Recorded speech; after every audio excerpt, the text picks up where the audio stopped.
시청자 여러분 안녕하세요. 9월 25일 파이널샷 시작합니다. 오늘 국내 증시는 개장 직후에 주춤하는 모습이 나타났습니다. 파월 의장의 주식에 대한 고평가 발언이 뉴욕 증시를 이거래일간 하락으로 이끌었고요. 마이크론 실적이 발표가 됐는데 잘 나와 있음에도 불구하고 재료 소멸로 인해서 마이크론의 주가도 좀 낙폭을 보이는 모습이 나타났는데요. 오늘 국내 증시 기술주를 중심으로 좀 주춤거리는 모습 나타났다가 외국인과 기관이 매수로 돌아서면서 보합권에서 등락을 거듭하고 있습니다. 시장에 부담감을 줬던 요인 중에 하나가요. 환율이 갑작스럽게 좀 강세를 보였다는 것도 영향을 미친 듯한데요. 오늘 마켓 A컷을 통해서는 관련된 이야기 나눠보도록 하겠습니다. 원달러 환율이 역외 환율에서 1,405원까지 터치하는 모습이 나타났었습니다. 현재 구간에도 1,400원 위에서 좀 움직임을 가져가고 있는데요. 원달러 환율의 강세로 인해서 외국인의 투자 심리가 조금 위축되지 않을까라는 걱정을 하고 계신 분들도 있을 것 같아서요. 오늘은 관련된 이야기를 조금 더 중점적으로 다뤄보고자 합니다. 우선 이렇게 원달러 환율이 상승했던 이유 중에 하나가요. 김민석 국무총리의 발언이 있었습니다. 김민석 국무총리가 블룸버그와의 인터뷰를 진행을 했는데 미국에서 비자 문제를 해결해주지 않는다면 미국에 투자할 수 없다라는 굉장히 강경한 발언을 한 것으로 확인이 되고 있습니다. 특히나 근로자와 가족의 안전이 보장이 돼야 된다. 그렇지 않다면 투자를 할 수 없다라고 이야기를 하면서 미국의 비자 지원이 실질적으로 우리나라 기업들의 프로젝트에 영향을 주고 있다는 것을 확인할 수 있었습니다. 두 번째로는 3,500억 달러의 대미 투자와 관련돼서도 이야기를 좀 지속적으로 하고 있는데요. 이 3,500억 달러라는 게 우리나라 외환 보유 금액의 70%를 초과한 규모이고요. 통화 스와프가 없다면 우리나라의 외환 시장에 충격이 불가피할 수밖에 없기 때문에 일본과 비슷한 약속을 그만큼은 우리는 투자를 할 수 없다라고 이야기를 했습니다. 결국에는 미국 측이 원하는 온도와 우리나라가 지금 해줄 수 있는 온도의 차이가 발생을 하고 있기 때문에 한미의 협상이 조금은 더 길어질 수 있다라는 분석이 제기되고 있고요. 이게 외환 시장의 불안 심리를 조금 더 높이는 요인으로 작용을 했습니다. 이와 함께 대미 투자 패키지에 대한 한미 입장자를 조금 더 자세히 보게 된다면요. 투자에 대한 방식에도 좀 차이가 있습니다. 우리나라는 대출이라던가 보증 중심, 그리고 일부에는 지분 투자를 하겠다라는 입장인데요. 미국 같은 경우에는 현금 흐름이 지분의 직접적인 투자이다라고 이야기를 하면서 지분을 직접적으로 투자할 것을 요구하고 있습니다. 결국에는 우리 시장에는 굉장히 큰 부담으로 작용할 수밖에 없고요. 지금 국무총리라던가 정책실장이 이와 관련돼서 조금은 부담스러운 요구다. 그것을 우리가 온전히 수용하기는 어렵다는 입장차를 같이 하고 있는 상황입니다. 결국에는 외환 시장의 충격이라던가 재정적 부담이 가중될 수밖에 없는 미국 측의 입장인데요. 결국은 이렇게 보시게 된다면 우리나라의 외환 보유 금액은 4천억 달러고요. 미국 측이 지금 요구하고 있는 것은 3,500억 달러의 직접적인 투자입니다. 70%를 한 번에 소진을 해야 되는데 당연히 흔들릴 수밖에 없겠죠. 이재명 대통령 역시나 일본과 비슷한 걸 자꾸 미국이 요구를 하는데 일본과 경제 규모라던가 외환 시장의 조건이 완전히 다른 상황이다라고 계속해서 이야기를 하고 있는 상황이고요. 미국에도 투자 확약을 먼저 지금 정해져야지 스와프 같은 경우 훈순위로 밀릴 수밖에 없다라는 입장이 나오면서 양국의 입장차가 지금 뚜렷하게 나오고 있는 상황입니다. 만약에 통화 스와프가 체결이 된다면 당연히 우리나라에게는 긍정적인 영향을 미칠 수밖에 없습니다. 유동성 안전판을 확보하게 되고요. 시장의 신뢰가 높아지게 될 수밖에 없는데요. 이번에 에이펙 정상회의에서 관련된 이야기를 나눌 것으로 보이는데 어떻게 결론이 나게 될지 그에 따라서 시장의 방향성도 엇갈릴 수 있다는 점은 기억해 주시면 좋을 것 같습니다. 이렇게 불확실성이 가중되면서 환율이 1,400원을 돌파했습니다. 24일 야간 거래에서 1,405원까지 터치하는 움직임이 나타났고요. 2개월간 굉장히 지리한 박스권에서 원달러 환율의 움직임이 나왔었는데 그 박스권 상단을 돌파하게 된 것입니다. 사실 이 1,400원이라는 건 심리적 마지노선이라고 뜻하는데요. 그 위에 상단이 이제는 1,420원까지 열려 있다라는 증권가의 분석이 나오고 있습니다. 다만 1,420원까지 올라가게 된다면 시장의 흔들림이 더 커질 수 있기 때문에 당연히 당국에서 개입을 할 수 있게 되는 거고요. 그래서 추가 상승 속도가 굉장히 가파르게 진행되지는 않을 것이다라는 이야기도 나오고 있습니다. 그렇다면 원달러 환율이 이렇게 강한 상승이 나타나는 이유, 정치적인 이유도 있겠지만요. 대외적인 이유와 대내적인 이유를 좀 나눠서 보시는 것도 중요할 듯합니다. 우선 달러가 강세를 보이는 이유는요. 파월 연준 의장의 매파적인 발언, 특히나 주식시장이 지금 고평가되어 있다라는 발언을 한 게 시장 자체를 좀 흔들리게 만들었고요. 그로 인해서 안전자산인 달러로의 수급이 유동적으로 나타난 것을 들 수 있겠습니다. 거기에 FOMC에서 신중론이 계속해서 나오고 있다는 점도 지금 안전자산인 달러를 강세로 돌이킬 수 있는 이유 중에 하나이고요. 지금 독일의 경기가 부진하고 또 이와 함께 유럽의 그 재정 적자에 대한 이야기가 계속해서 나오고 있는 상황입니다. 특히나 영국의 재정 적자를 주목을 해보셔야 될 것 같은데 이로 인해 유로화는 물론이고 파운드화까지도 약세를 보이면서 상대적으로 달러가 강세를 펼치고 있다는 것입니다. 우리나라 원화가 약세를 일으키고 있는 것 또한 원달러 환율의 상승 요인 중에 하나겠죠. 앞서 말씀드렸던 대미 투자 협상에 대한 불확실성, 여기에 우리나라의 경기 둔화에 대한 지속적인 이야기가 나오고 있다는 것도 원화의 매력도를 떨어뜨리는 요인 중에 하나입니다. 실질적으로 일주일 동안 달러와 대비했을 때 그 원화라든가 그 화폐의 가치를 좀 비교한 표인데요. 가장 끝에 대한민국이 있고요. 일주일간 1.2%가량 역성장한 것으로 확인이 되면서 주요국들 가운데서는 가장 화폐의 가치가 저평가받고 있다는 것을 확인해 볼 수 있을 것 같습니다. 다음 장을 통해서 이어서 이야기 나눠보도록 하겠습니다. 그런데 이 환율이 1,400원을 돌파하는 거에 대해서 우리가 큰 걱정과 우려를 지속적으로 해야 될까요? 환율이 1,400원이라는 게 증시의 추세적인 하락으로 이어지진 않는다라는 분석도 나오고 있습니다. 특히나 이 달러가 강세를 보이는 요인 중에 또 다른 하나는요. 외국인이 달러를 지속적으로 팔아서가 아니라요. 그것보다는 구조적으로 우리나라 개인 투자자들이 서학개미로의 이동이 많았기 때문에 이로 인해서 달러가 강세를 보인다는 말도 있습니다. 실질적으로 미국 주식 투자액이요 9월 달 들어서 한 15%가량 증가한 것으로 확인되고 있고요. 이것 역시나 달러를 위로 올리는 요인 중에 하나라고 볼 수 있을 것 같습니다. 특히나 이렇게 지속적인 강세를 보이는 것보다는 진정할 수 있는 그런 세 가지의 투자 포인트도 있다라는 코멘트도 있는데요. 26일 날 미국의 물가 지표가 발표가 되는데 물가가 생각보다 둔화됐을 때는 달러가 약세로 이어질 수 있다라는 이야기가 나오고 있고요. 두 번째로는 추석 연휴가 있습니다. 긴 명절을 앞두고 내고 물량을 좀 털고 가려는 움직임이 나타날 수 있고요. 그런 기업들의 매도가 달러를 약세로 이끌 수 있다라는 분석도 나옵니다. 세 번째로는 10월 3일 날 미국의 고용 보고서를 주목해 봐야 된다라고 이야기를 했는데요. 고용 보고서에서 만약에 또 둔화가 확인되게 됐을 때 금리를 연준에서 인하할 수 있는 그런 속도감이 더 붙을 수도 있고요. 이에 대한 기대감 속에 달러 약세가 찾아올 수 있다라는 이야기가 나오고 있습니다. 그럼에도 불구하고 가장 중요한 건요. 에이펙에서 과연 통화 스와퍼에 대한 이야기가 어떻게 나올지를 좀 주목을 해봐야 될 것 같습니다. 대미 투자를 얼마큼 할지에 따라서 원달러 환율의 변동성이 굉장히 커질 수 있다라는 분석 그래프인데요. 보시는 것처럼 투자를 집중적으로 하게 됐을 때 환율이 무려 1,628원까지 상단을 열어둬야 된다라는 이야기가 나오고 있습니다. 그러니까 통화 스와프가 체결되지 않게 된다면 환율의 강세는 더 이어질 수 있다라는 거겠죠. 다만 분산 투자를 하게 된다면 충격이 완화될 수 있으니까요. 그 부분을 좀 주목해 보시면서 환율적인 측면을 바라봐 주셔야 될 것 같습니다. 마지막으로 증시 부분 함께 살펴보도록 하겠습니다. 당연히 환율이 오르면 외국인과 기관의 매도세가 나올 수 있고 부담 요인이 높아질 수밖에 없습니다. 하지만 시장에서는 숨고르기 장세이고 지금 외국인이 현선물을 지속적으로 매도하는 건 아니다. 매수와 매도를 반복하고 있다라고 하면서 업종별 순환매 흐름이 지속될 것이다라는 분석이 나오고 있습니다.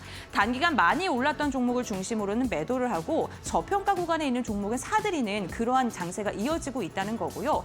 조정에 대한 가능성 우려가 나올 수도 있는 게 환율이라던가 투자 협상에 대한 교착 장기화 그리고 파월 의장의 매파적인 발언들로 대형주들 딴에서는 부담을 느낄 수 있는 시장이다라고 이야기를 했습니다. 하지만 시장의 방향성 자체는요 좀 우상향으로 더 갈 수 있다라는 이야기가 더 많이 나오고 있고요. 이와 함께 시장이 조금은 조정 국면에 접어들더라도 우리에게 언제나 투자 힌트를 주고 있기 때문에 환율의 변동성 꼼꼼하게 확인해 보시면서 너무 이른 걱정은 하지 않으셔도 될 것 같습니다. 네, 오늘 마켓 웨이컨 여기서 마무리하도록 하고요. 시장의 분위기도 함께 확인해 보시죠. 김주영 아나운서가 전해드립니다. 네, 시황센터입니다. 시장 2시 10분 구간 지나가고 있는데요. 시장 흐름 같이 한번 체크해 보시죠.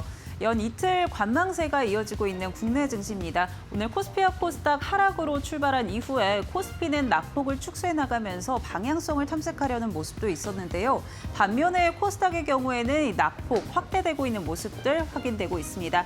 일중 흐름 통해서 좀 더 자세하게 짚어보도록 하겠습니다. 코스피 먼저 체크해 보시면요. 오늘 코스피는 장중에 3,460포인트를 하회하면서 일중 저점이 3,454포인트였습니다. 이내 이 낙폭을 좀 축소해 나가면서 보합권 등락을 반복하는 모습이었는데요. 현재 구간에서는 낙폭이 조금 확대된 모습 확인되고 있고요. 0.24% 하락하면서 3,460포인트를 그래도 지지해내는 모습들 확인되고 있습니다. 다음 코스닥 살펴보겠습니다. 네, 코스닥은 오늘 장중에 낙폭 축소 움직임이 나오면서 일중 고점이 862포인트였는데요. 10시가 좀 지나가면서 낙폭 확대되고 있는 모습도 확인되고 있고요. 현재 구간에서는 1% 넘게 빠지면서 850포인트 선 지나가고 있다는 점 확인되고 있습니다. 다음으로는 수급적인 부분도 체크해 보겠습니다.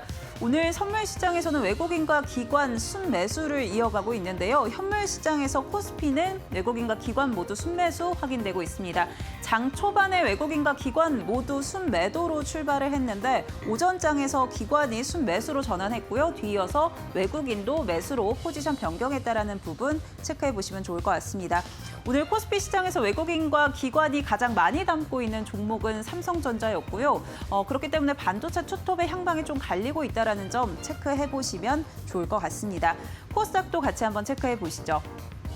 네, 코스닥은 오늘 외국인과 기관 순매도 확인되고 있습니다. 4거래일 연속 순매도 흐름을 이어가고 있는 코스닥이고요. 반면에 개인이 4거래일 연속 이 물량들을 좀 담아내고 있는 모습들 포착되고 있습니다. 오늘 개인의 경우에는 1,400억 원 이상 순매수 흐름 이어가고 있고요.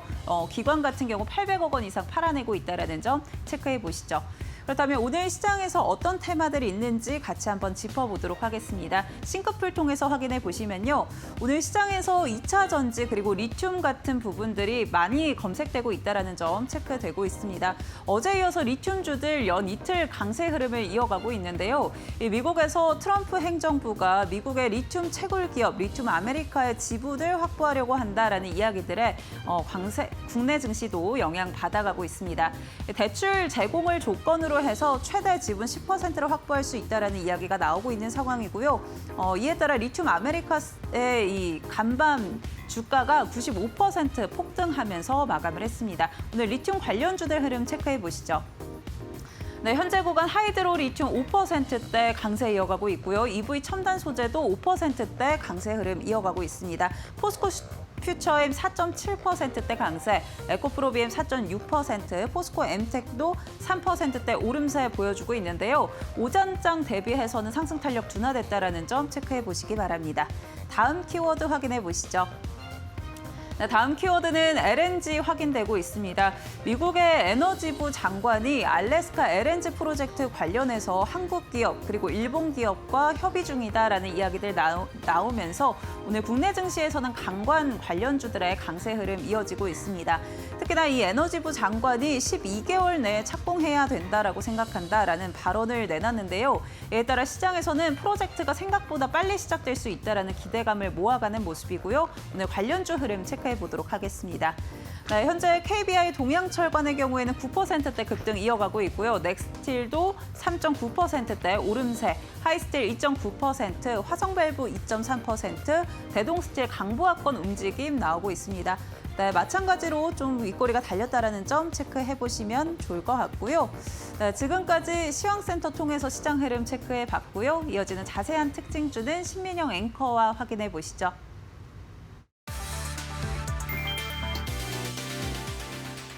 미국 반도체 기업 인텔이 사업 강화를 위해 애플의 투자 협력을 요청했다고 블룸버그 통신이 보도했다. 현재 인텔의 지분 10%는 미국 정부가 보유 중이다. 보도 직후 뉴욕 증시에서 인텔 주가는 6.4% 급등한 31.2달러를 기록했다. 반면 애플은 0.83% 하락해 252.31달러로 마감했다. 업계는 양사 논의가 초기 단계에 불과해 실제 합의 여부는 불투명하다고 진단했다. 이번 행보는 엔비디아가 인텔에 50억 달러를 투자하며 PC 데이터 센터용 칩 협력에 나선 직후 나온 것이다. 일본 소프트뱅크도 지난달 20억 달러 투자를 발표했다. 그러나 애플이 자사 제품에 다시 인텔 칩을 채택할 가능성은 낮다는 전망이 우세하다. 인텔은 트럼프 행정부의 전폭적 지원에도 불구 여전히 AMD와 TSMC에 밀려 사업 재건에 어려움을 겪고 있다. 공장 확장 지연과 인력 감축까지 이어지면서 생존 전략이 절실한 상황이다.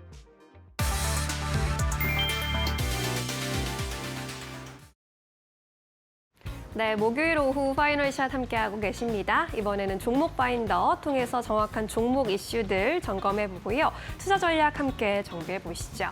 먼저 오늘 파이널샷이 포착한 오후장 특징주들인데요. 이 안에서 첫 번째로 자세히 살펴볼 종목 만나보겠습니다. 네, 리튬주 먼저 좀 점검을 해봐야겠습니다. 하이드로 리튬의 경우 오늘 급등세를 연출하고 있는데 리튬주 안에서 또 두드러지는 이슈가 오늘 있습니다. 트럼프 행정부에서 캐나다 광산업체인 리튬 아메리카스의 지분을 인수하는 것을 추진하고 있다라는 소식입니다. 캐나다 업체를 대상으로 지분 인수를 추진하는 것은 이번이 처음인데요. 트럼프 행정부에서 지금 최대 10%의 지분을 요구하고 있다고 하죠. 이번에 이렇게 화제가 되고 있는 기업 리튬 아메리카스는 미국의 최대 리튬 광산 개발 프로젝트인 테커패스의 사업 주체이기도 합니다. 미국 내 리튬 공급망을 구축하게 되고 중국의 의존도를 낮춘다라는 점에서 이 사업은 계속해서 지지를 받아오고 있는 상황인데요. 이번 프로젝트는 이 리튬 아메리카스와 제너럴 모터스, GM과의 합작 사업입니다. 리튬 아메리카스가 62%, GM이 38%의 지분을 보유하면서 함께 사업을 유치하게 됩니다. 이번 이런 소식을 두고 미래에셋증권에서는 이번에 미국 정부가 전략적으로 중요한 원자재 사업에 직접 참여하려는 움직임을 시사하고 있는 것이라고 평가했고요. 이에 따라 간밤에 리튬 아메리카의 주가가 급등세를 펼쳤습니다. 장중에 100% 넘게 치솟기도 했고요. 결국에는 95% 급등 마감하면서 6달러 선에 마감 짓는 모습이었습니다.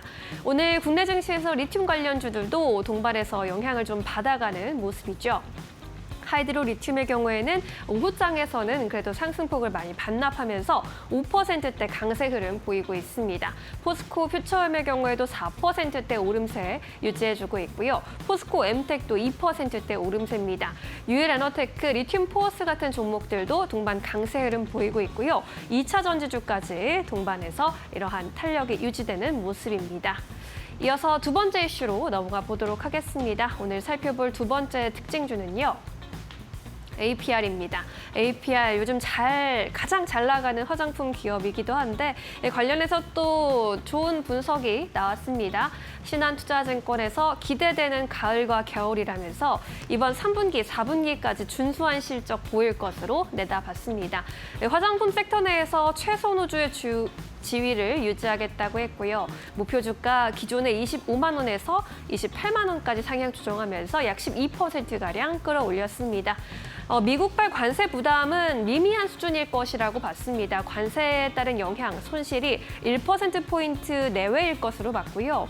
대신에 채널 믹스 변화로 이익률 개선되는 흐름이 4분기까지 지속될 것이라는 전망입니다. 메디큐브 등의 인기가 해외에서 또 굉장히 좋은데 미국과 일본의 매출이 세 자릿수의 성장세 보이고 있다는 분석입니다.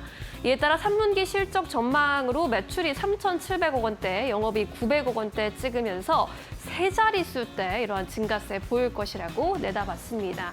그렇다면 앞으로 주가의 룸도 더 열려 있을 수밖에 없다라는 분석이고요. 다른 증권사에서도 목표 주가 한화에서는 30만 원까지 가장 높게 책정하기도 했습니다. 역시나 목표 주가 상향의 근거는 실적이고요. 사상 최대 매출 기대된다. 아직도 보여줄 게 많다. 하반기도 맑음, 변함없는 성장 보여주고 있다라는 그런 증권가의 목소리가 입을 모아서 AP의 주가를 끌어올리는 상황입니다. 오늘 주가 흐름도 굉장히 양호한데요. 화장품주 안에서의 흐름 살펴보시죠. API 그야말로 대장주 역할을 해주고 있습니다. 4% 가까운 오름세 지켜내면서 22만 6천 원 선에서 거래되고 있고요. 제이준 코스메틱도 오늘 2%대 오름세 지키고 있습니다. VT와 에이블 CNC, 삐아와 같은 이런 색조 관련주들도 오늘 양호한 흐름 보여주는 모습입니다. 네, 이어서 세 번째 특징주 만나보시죠. 네, 한미약품 비만 치료제 테마가 이번 주 들어서 급등했다가 또 급락하는 그런 변동성을 보이고 있는데 이번 비만 치료제 또 시세에 영향을 주고 있는 리포트가 하나 있습니다. UBS에서 나온 관련 리포트인데 시사점을 좀 알아보도록 하겠습니다. UBS에서 Framing Global GLP-1 Forecast 2030라고 했습니다. 이번에 2030년까지의 GLP-1 시장을 전망한 리포트를 내놨는데 2030년까지 글로벌 GLP 매출 전망을 일단 하향 조정했습니다. 1,500달러에서 1,300달러로 하향 조정을 했는데 그 배경은 일단 경쟁이 심화되고 있다는 점, 그리고 차세대 신약의 데이터가 부진하다라는 점을 꼽았습니다. 이 결국에는 약가가 좀 낮아질 것이기 때문에 전체적으로 매출 전망이 또 낮아질 것이라는 전망이었는데요. 그렇지만 비만 약 환자 수는 또 대체적으로 증가할 것이라는 전망도 함께 내놨습니다. 약 전체 가격이 하락하기 때문에 일반 대중들의 접근성이 확대될 것이고 그러면 수요층이 증가할 것이라는 분석입니다. 따라서 작년에 1,300만 명이었던 환자 수가 미국에서 2030년에는 약 5년 후에는 5,200만 명까지 크게 늘어날 것이라는 전망을 내놨습니다. 여기서 볼 수 있다라는 점은 우리 기업들은 대체로 이제 후발주자이기 때문에 환자 수가 증가한다라는 점 기회 요인으로 볼 수 있겠고요. 뿐만 아니라 경구용이나 장기 지속형, 메시, 지방 간염 치료제까지 확대라는 모멘텀이 여전히 남아 있기 때문에 어제 오늘 나오고 있는 눌림목을 기회로 삼아보시는 전략도 괜찮을 것 같다라는 생각이 듭니다. 비만 치료제 관련해서 오늘 시세도 함께 살펴보시죠. 네, 오늘 전반적으로 또 약세 흐름 이어가고 있습니다. 한미약품이 5% 가까운 약세, 인벤티지랩도 어제 이어서 오늘도 5% 가까운 하락세로 이어가고 있고요. 블루엠텍과 D&D 파마텍까지 오늘은 약세 구간에 머물러 있습니다. 라파스의 경우에는 화장품 관련 모멘텀도 함께 받으면서 빨간불 켜고 있습니다. 1%대 오름세 지키면서 14,000원 선 위에서 거래되는 모습입니다. 네, 이어서 이렇게 오늘의 특징주들 살펴봤고요. 이번에는 박근호 이사와 함께 특징주들 조금 더 자세히 점검해 보도록 하겠습니다. 지시인포 박근호 이사 모셨습니다. 안녕하세요. 안녕하십니까. 네, 반갑습니다. 오늘 박근호 이사가 뽑아준 특징주들 또 화면을 통해서 만나보도록 하겠습니다.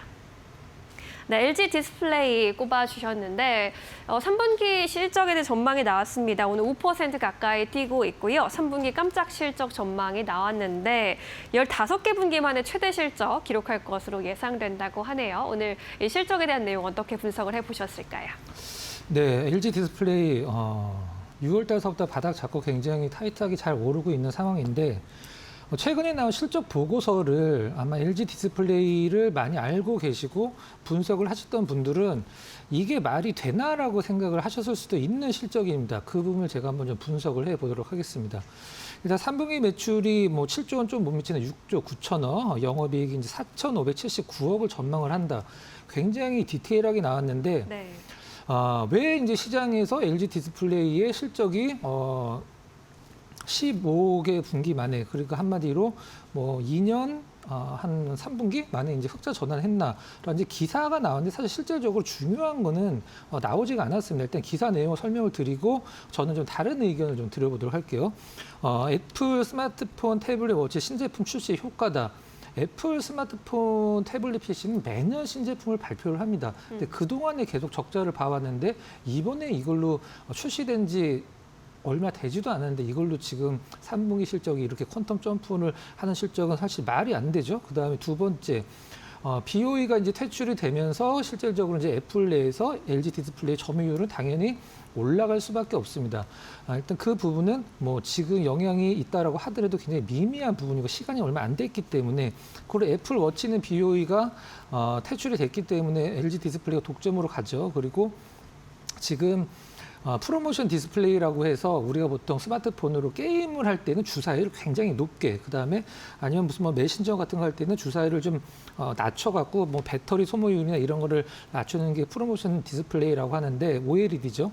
그거는 삼성이랑 LG는 지금 만들어서 애플에서 쓰고 있는데 BOE가 그걸 퀄 테스트를 못 받았는데 중국 전용 제품으로 그걸 출시를 해서 지금 중국 쪽에서는 아이폰 17을 사서 이게 이제 중국 BOE 거다. 그럼 다시 교환하는 게 지금 러시라고 얘기가 나오기도 했었는데 저는 이러한 것들이 지금 LG 디스플레이의 분기 실적을 4,579 굉장히 높은 거죠. 뭐 한때는 2008년도, 2009년도 때는 분기 실적이 영업이익이 1조 원까지 나왔던 기업입니다. 근데 이런 것들로 인해서 3분기 영업이익이 4,500억 이상 나온 게 아니고 어떤 거냐면 기사에서 이런 것들을 좀 다뤄줘야 되는데 중국 광저우에 있는 LG 디스플레이 공장을 TCL이 샀죠. 조금 더 자세히 말씀드리면 TCL 자회사 차이나스타가 샀죠. LCD 공장을.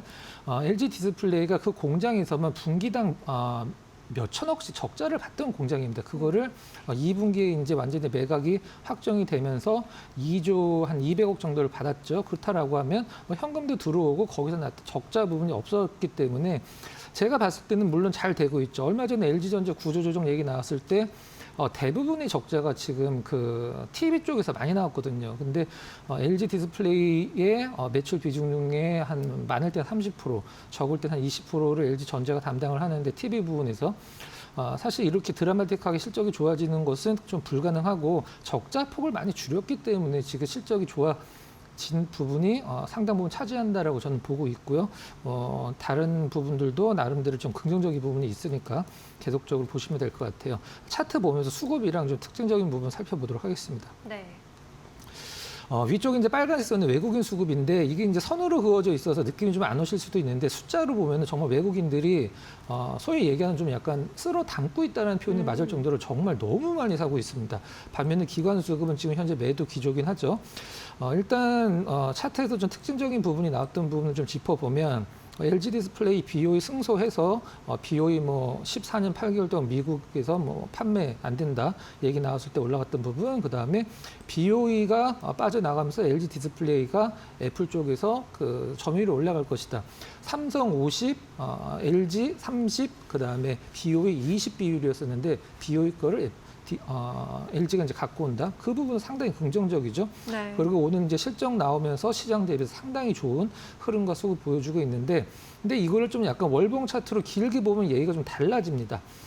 일단 제가 아까 말씀드렸던 분기별로 1조 원씩 수익을 냈던 구간이 바로 이 구간인데요. 아직까지는 뭐 하락 구간을 완벽하게 V자로 턴어라운드 했다라고 보기는 힘들긴 합니다만은 나름대로 거래량 증가와 함께 수급이 너무 좋기 때문에 일단 적자 부분을 덜어냈고 그다음에 앞으로 흑자가 좀 개선이 돼서 내년에는 일단 뭐 1조 5천억 정도까지 영업이익이 늘어날 거라고 하니까 시장에서 상당히 좀 긍정적으로 보는 것 같아요. 하지만 좀 부채도 20조 원이 넘는 기업이기 때문에 상당히 좀 부담이 가고 BOE, 삼성 디스플레이 모두 8.6세대 OLED 라인을 갖고 있는데 LG는 지금 현재 좀 약간 자금 사정이 녹록치가 않죠. 그래서 아직까지는 8세대 라인을 좀 따라가기 힘든 부분이다. 여기까지만 좀 정리를 하면 될 것 같습니다. 네, 외국인 수급이 강하게 들어오고 있다라는 점에서 주목해 볼 만할 것 같습니다. 자, 이렇게 LG 디스플레이 정리해 보겠고요. 이번에는 두 번째 특징주 넘어가 볼게요. 네, 펄어비스 선택해 주셨습니다. 기다리고 기다렸던 신작입니다. 붉은 사막의 출시일이 드디어 확정이 됐는데 내년 3월에 나온다고 하는데 이번에는 진짜 확정일까요?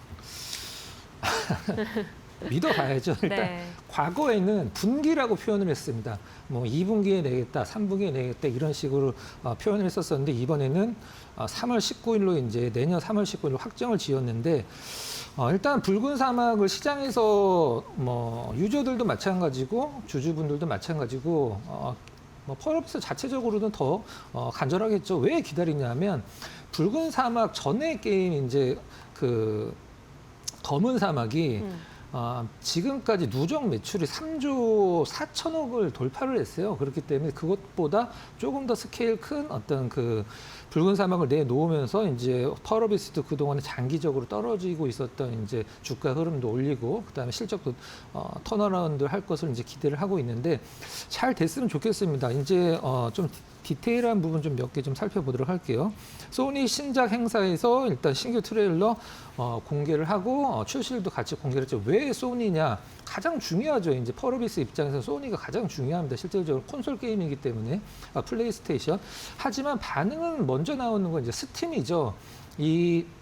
이런 이제 대작 게임들, 이제 약간 아시아 쪽이 좋아하는 이 스마트폰으로 하는 게임들 말고 이 유럽이나 이제 북미 쪽에서 좋아하는 이 콘솔 게임, 대작 게임들은 일단 유럽이나 미주 쪽에서 느낌이 먼저 좀 나와야 돼요. 이제 그거는 콘솔 이 타이틀에 대한 판매보다도 스팀 쪽에서 먼저 결정이 되죠. 스팀에서 이제 먼저 분위기를 잡고 그게 이제 콘솔 판매로 이어지게 되는데 일단 그 부분이 이제 가장 중요한 부분이고 이번에 뭐 다들 아시겠습니다만은 과거 이제 우리가 게임들 만들 때는 뭐 언리얼 엔진이다라고 해서 물리 엔진을 이게 많이 사용했었었는데 펄어비스는 이제 독자적으로 일단은 뭐 개발을 한 블랙 스페이스 엔진을 활용했다라고 전해지고 있는 상황입니다.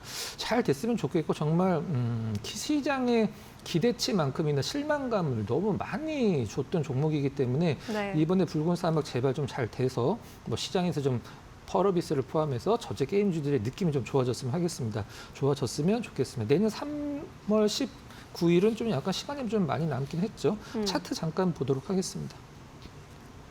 좀 디테일, 좀 약간 자세히 보면은 거의 뭐 하한가 부근까지 빠졌던 구간이 바로 이제 펄어비스 신작 이제 붉은 사막 연기한다라고 발표했던 구간인데 오늘 이제 거기까지는 좀 올라줬어야 되지 않나라는 좀 개인적인 아쉬운 부분이 좀 있고요.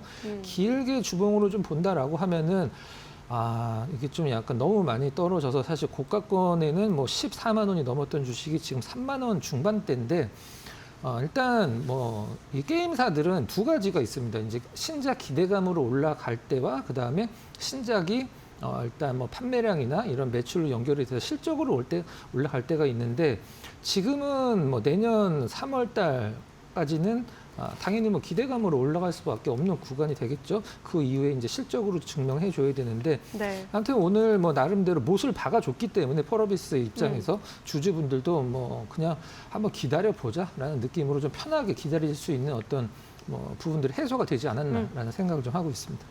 네, 그동안 뭐 실망을 많이 줬던 부분이 그래도 불확실성이 해소가 됐으니까요. 앞으로는 실적 개선과 함께 주가 흐름도 기대해 보도록 할게요. 네, 이렇게 오늘의 두 가지 특징주들 만나봤고요. 이번엔 포착 종목으로 넘어가 보도록 하겠습니다. 최근에 반도체 종목들, 좋은 종목들 잘 포착해주고 계신데 오늘도 반도체일까요?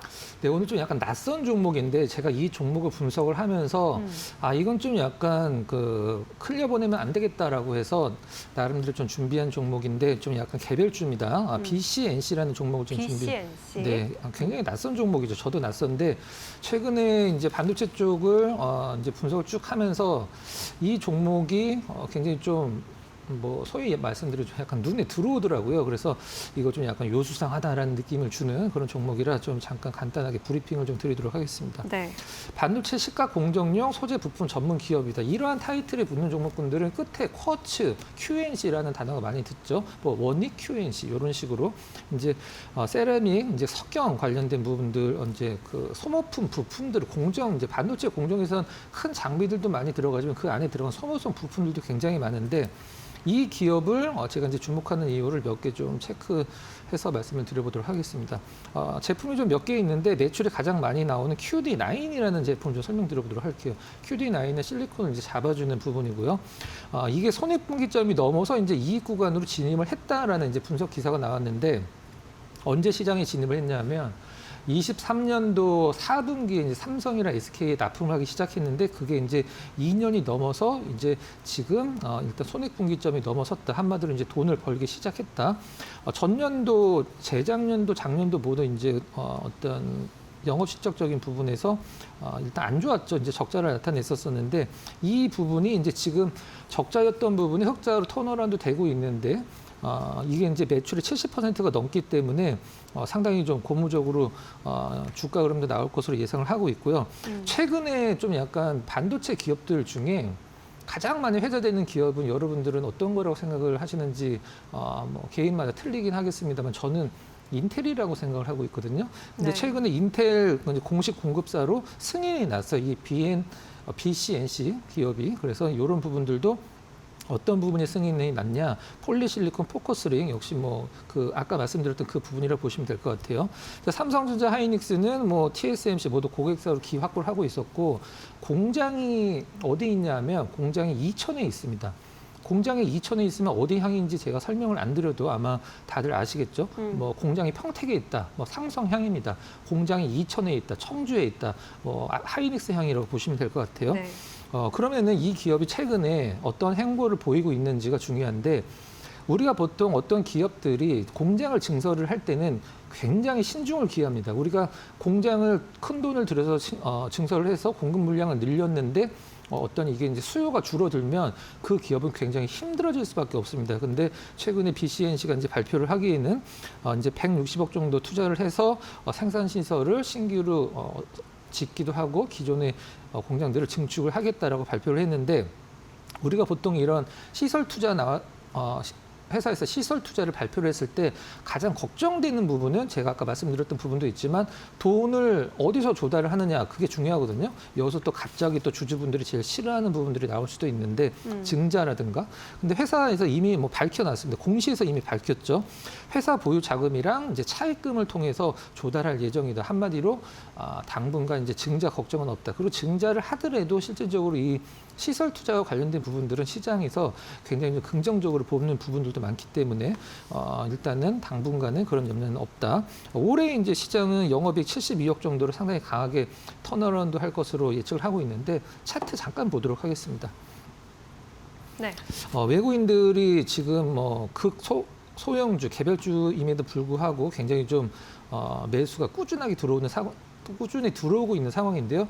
차트를 좀 가까이 보면은 최근에 좀 많이 올라서 좀 약간 주가 흐름이 부담스러운데라고 생각을 하실 수도 있긴 합니다만 이걸 이제 월봉으로 좀 약간 바꿔서 보면 얘기가 많이 달라지죠. 그리고 주봉으로 조금 더 자세히 보면 사실 과거에 적자였던 그 해당 분기 연도보다도 지금 올해 강력하게 턴어라운드를 하고 있는데 올해 고점 이제 막 이제 돌파를 해서 일단 어떤 새로운 주가의 어떤 뭐 레벨을 만들고 있다 이렇게 볼 수 있는 상황인데 오늘 마침 시장이 오후장 들어서 굉장히 좀 약간 흘러내리면서 윗꼬리가 좀 많이 달리고 있어요. 오히려 좀 가격적인 부담이 많이 좀 덜해졌다. 저는 이렇게 좀 평가를 좀 하고 싶습니다.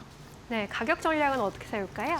네, 지금 좀 내려와서 14,500원 이하 구간이거든요. 그러면은 지금 뭐 현재가 가격 약간 모아간다라는 전략으로 봤을 때 상당히 좋은 가격대라고 볼 수 있고요. 목표 가격은 이건 제 개인적인 판단으로 목표 가격을 잡았습니다.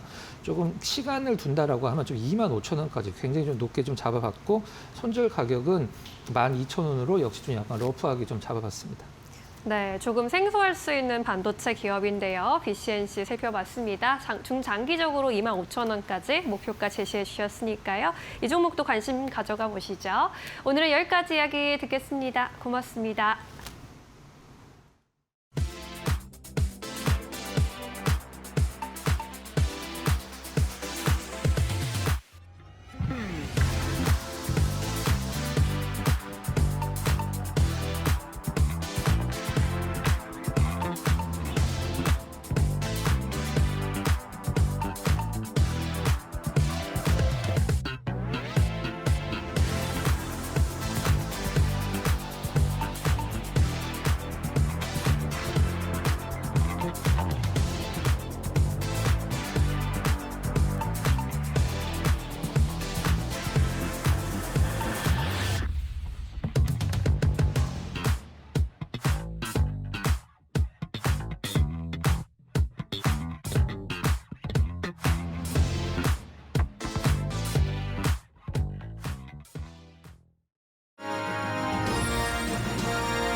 김민석 국무총리가 미국 내 한국 기업들의 대규모 투자 사업이 비자 문제 해결 전까지 불확실성에 놓일 수밖에 없다고 경고했습니다.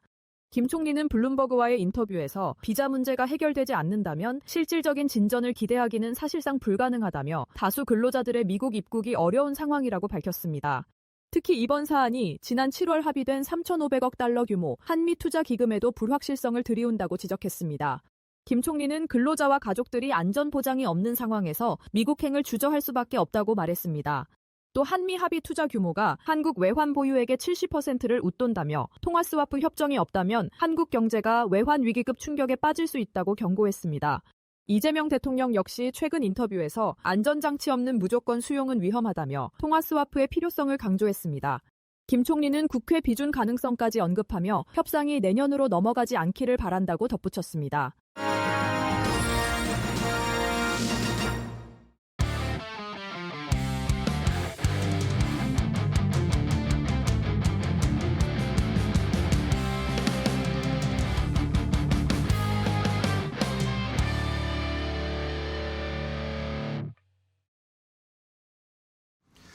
자, 코스피 5천 시대를 준비하는 말로 홈런 날릴 수 있는 좋은 종목들을 소개해드립니다. 이재선의 말로 홈런 시즌2. 자, 오늘도 이데일리온의 이재선 파트너와 함께 종목 이야기 나눠보겠습니다. 안녕하세요, 파트너님. 네, 안녕하세요. 네, 반갑습니다. 네. 자, 우리 시장 오늘도 좀 쉬고 있는 상황인데 네. 그래도 뭐 시장 견조한 것 같아요. 지수가 막 많이 빠지는 것 같지는 않습니다. 네. 어떻게 보세요, 파트너님? 뭐 사실 지금 지수가 뭐 많이 하락을 한다 아니면 조금 하락을 한다 크게 의미는 없지 않나 네네. 싶습니다. 제가 어제도 말씀드렸듯이 2보 전진을 위한 1보 후퇴고 더 멀리 가기 위해서 잠깐 숨고르기 하는 겁니다. 그렇기 때문에 지금 구간에서 여러분들이 오히려 그동안 좀 활활 타올라서 좀 많이 올라온 것 같아서 못 샀던 종목들이 있다라고 하면은 지금 구간에 쉬는 구간에 여러분들이 기회를 포착하시면 좋을 것 같다 말씀드렸는데 오늘도 제가 그런 섹터 준비했으니까요. 기대해 주시기 바랍니다. 알겠습니다. 자, 말씀해 주신 것처럼 이럴 때 오히려 쉬고 있을 때 좋은 업종, 종목들을 골라 담아야 될 텐데 자, 그렇다면 코스피 5천 시장을 준비하는 코스피 5천 시장을 향해서 홈런을 쏘아 올릴 수 있을 만한 4번 타자 업종, 오늘은 뭘 준비하셨나요? 자, 오늘은 지수가 좀 밀릴 때 좀 네. 반응을 잘하는 이런 급등락이 연출이 잘 되는 이런 섹터인데 바로 바이오주입니다. 제약바이오, 네. 바이오 쪽을 봐야 된다라고 네. 하셨는데 최근에 많이 올라왔다가 네. 금리 인하에 대한 기대감 때문에 많이 올라왔다가 이번 네. 주에 좀 바이오가 많이 흔들려요. 그렇죠. 괜찮을까요? 오히려 기회라고 보시는 거예요? 네, 제롬 파월 연준 의장이 조금 신중한 발언을 하다 보니까 금리 인하보다 이제 물가를 잡은 것이 본인의 이제 업적이 되어야 되는데 네. 이게 조만간 임기가 끝나지 않습니까? 그쵸, 예. 그때 물가가 튀어오르면 안 된단 말이에요. 그래서 이런 부분까지 고려를 해서 그리고 원래부터 제롬 파월 연준 의장은 굉장히 신중한 사람입니다. 그러다 보니까 한 번에 이렇게 바꾸기보다는 뭐 계속 꾸준히 이렇게 막 좌회전 우회전하기보다는 이렇게 생각하시면 돼요. 막다른 골목까지 간 다음에 완벽하게 유턴을 하는 이런 사람이라고 생각하시면 예. 됩니다. 그래서 융통성은 좀 부족하고 고지식해 보일지 모르겠지만 할 때는 또 확실하게 하는 사람이고 하다 보니까 지금 아직까지는 물가 쪽을 생각하는 것 같아요. 뭐 관세 부분도 물가가 오르는데 크게 역할을 하지 않겠습니까? 그래서 시대적인 이런 부분까지 고려해서 보시면 되고 그렇다라고 해서 금리 인하를 안 하느냐라고 하면 이번 점도표만 여러분들이 보셔도 평균적으로 올해 1회 더 한다라고 얘기가 나와 있죠. 작년까지만 해도 그리고 올해 중간까지만 해도 올해 2회 인하한다라고 했었는데 3회로 1회가 추가되었습니다. 금리 인하가 어떻게 보면 가속화가 조금은 시작된다라고 보시면 되고요. 내년에는 경제 상황을 봐서 뭐 한 해 한 번 더 추가가 될지 이런 부분은 내년 가서 보면 되는데 일단 시작은 한 번 더 추가된다라는 거, 가속화가 된다라는 부분을 생각하시면 될 것 같아요. 그래서 우리가 이 시간에 코스피 5천 시장 얘기하고 있는데요. 사실 제약바이오는 코스닥에 조금 더 민감하지 않나 싶습니다. 그래서 개인 투자분들 같은 경우는 코스피가 5천을 가도 나는 대형주가 없는데 그럼 난 수익 못 보는 거 아니야? 라고 생각하시는 분들 제가 코스닥도 1000포인트는 그냥 지나갈 거라고 저는 보고 있습니다. 라고 작년부터 말씀을 드렸는데 그 핵심이 되는 이런 섹터가 아마 제약바이오가 되지 않을까 싶습니다. 그래서 하반기는 코스피 못지않게 코스닥의 전성시대가 열릴 것이다 라고 말씀드렸는데 지금 이미 800포인트 중반까지 올라오면서 멋진 모습 보여주고 있죠. 이제 시작입니다. 한 걸음 내딛은 거니까 여러분들이 여기까지 끝인가라고 이번 주에 생각하지 마시고 이제 시작이고 한 번 멀리 뛰었으니까 숨고르기 하고 또 뛰어야 되겠구나. 두 번째 뛰는 건 더 멀리 뛸 수 있습니다. 그러니까 이런 부분까지 여러분들이 생각하시면 아주 긍정적이다. 금리 인하 이슈는 꾸준히 말씀드렸는데 선반영으로 올라왔어요. 조금 전에 정확하게 말씀해 주셨습니다. 그리고 나서 재료가 노출된 다음에 언제나 뭐 우려감 같은 건 나오지 않겠습니까? 그런 부분에 있어서 살짝 휴식을 취하고 있는데 이때가 바로 기회가 될 수 있다. 선반영 직전에는 언제 오를지 모르니까 여러분들이 시간 투자하기가 좀 아깝다라고 생각하셨던 분들은 확인하고 들어가는 게 좋다라고 말씀드리는데 선반영으로 한 차례 올라오고 지금 눌림목 조정을 받고 있다라고 하면 이 맥점을 여러분들이 공략을 하셔가지고 두 번째 상승, 가장 긴 상승 구간을 여러분들이 가져가실 수 있다는 겁니다. 그러니까 실망하지 마시고 오히려 기회다. 이 다음에 오는 상승을 노리셔야 된다는 거. 수급은 좋다라는 거 여러분들이 생각하시면 될 것 같고요. 그리고 글로벌 빅파마들이 우리나라 바이오주들의 관심이 굉장히 급증되면서 쏠리고 있다는 거 알고 계실 거예요. 수많은 라이선스 아웃들 기본적으로 되고 있고, 그리고 과거에는 라이선스 아웃만 되면 끝인 줄 알았는데 알고 보니까 계약금만 받고 임상이 진행되고 그리고 제품이 출시되어야지만 순차적으로 계속 돈을 받게 되는 구조다라는 거 여러분들이 이제는 알고 계실 겁니다. 10년 전까지만 해도 이걸 몰라서 한미약품 8조 원 라이선스 아웃 나왔을 때 대박이 난 줄 알았는데 대부분이 다 기술 이전한 게 반환이 되고 문제가 됐던 시절이 있었죠. 사실 문제가 아니라 해외에서는 그게 당연한 건데 우리나라가 시작점이었기 때문에 몰랐기 때문에 그렇게 우려감을 표시한 거다 생각하시면 되고, 지금은 여러분들도 다 알고 계세요. 개인 투자자분들도 이거는 계약금만 받는 거구나, 요거는 임상 일상되면 얼마 받는구나 다 알고 계십니다. 굉장히 스마트해지고 똑똑해진 시대가 왔다라는 거예요. 그렇기 때문에 이런 부분에 대해서 이제는 많은 기업들이 유한야행도 그렇고 알티오젠도 그렇고 여러 기업들이 실제로 FDA에 승인까지 받고 그 로열티까지 받는 상황이 이제 다가온다라는 거예요. 그러니까 여러분들 이런 부분까지 고려하신다라고 하면은 글로벌 빅파마와 함께 협업하는 한국의 바이오 기업들 여러분들이 기대해 주시면 좋을 것 같습니다. 네, 좋습니다. 자, 바이오주들 말씀해 주신 것처럼 정리를 해주셨는데 그러면 이제 하나씩 좀 종목들을 골라봐야 할 것 같습니다. 여러 제약바이오 종목들도 워낙 많으니까 네. 코스피에도 덩치 큰 것들이 있고 코스닥이 또 굉장히 많은 제약바이오, 바이오시밀러, CDMO부터 시작해서 플랫폼 기업들도 있고 비만 치료제 관련된 종목들도 있고 네. 너무나 많습니다. 네. 그러면 일단은 가장 안정적으로 출루할 수 있을 만한, 1루타 칠 수 있을 만한 종목 뭘로 선택하셨어요? 네, 방금 말씀하셨던 섹터들이 다 오늘 고려돼 있었는데 예. 그래도 가장 기본부터 가야 되지 않나 싶어서 그럼요. 예, 그래서 바이오 기업 그중에서 플랫폼 관련된 쪽을 보면 좋지 않을까 싶어서 저 첫 번째 종목은 이제 삼성바이오로직스를 가장 삼성바이오로직스. 든든하게 가져왔습니다. 네. 네. 안타 종목으로 삼성바이오로직스 여러분들 시즌 1 때 애청자분들이라고 하시면은 아주 익숙하실 겁니다. 제가 바이오 종목 들고 나올 때마다 안타 종목으로 삼성바이오로직스를 항상 든든하게 가져갈 만하다. 이 종목이 항상 안타에는 대형주 종목으로 해가지고 여러분들 비중을 좀 많이 실을 수 있도록 제가 도와드리고 있는데요. 그런 것 같아요. 생물보안법 이거 되는 거야 마는 거야 라고 여러분들 생각하실 텐데 진행은 될 겁니다. 속도의 차이가 있고 할 뿐이지 진행은 된다라는 거. 최대 수혜주라는 거 여러분들 알고 계실 거고 미국에 이미 공장을 진행 중이고 인수도 할 수 있고 하는 기업이에요. 셀트리온 같은 경우도 일라이릴리에 공장을 인수한다라는 소식 들으셨던 것처럼 삼성바이오로직스도 자금력은 오히려 셀트리온보다 더 좋은 기업이기 때문에 또 이재용 회장께서 이제 삼성의 미래 먹거리 중 하나로 바이오를 찍어놨기 때문에 어마어마한 투자하는 것은 이미 예약이 돼 있는 겁니다. 그래서 ADC 전용 생산시설 작년 말에 완공돼서 양산을 시작했고요. 그리고 이제 2032년까지 7조 5천억 투자 예정되어 있다. 이것도 규모가 더 늘어날 수가 있는 거예요. 그러니까 이런 부분까지 여러분들이 항상 고려를 하시면 될 것 같고요.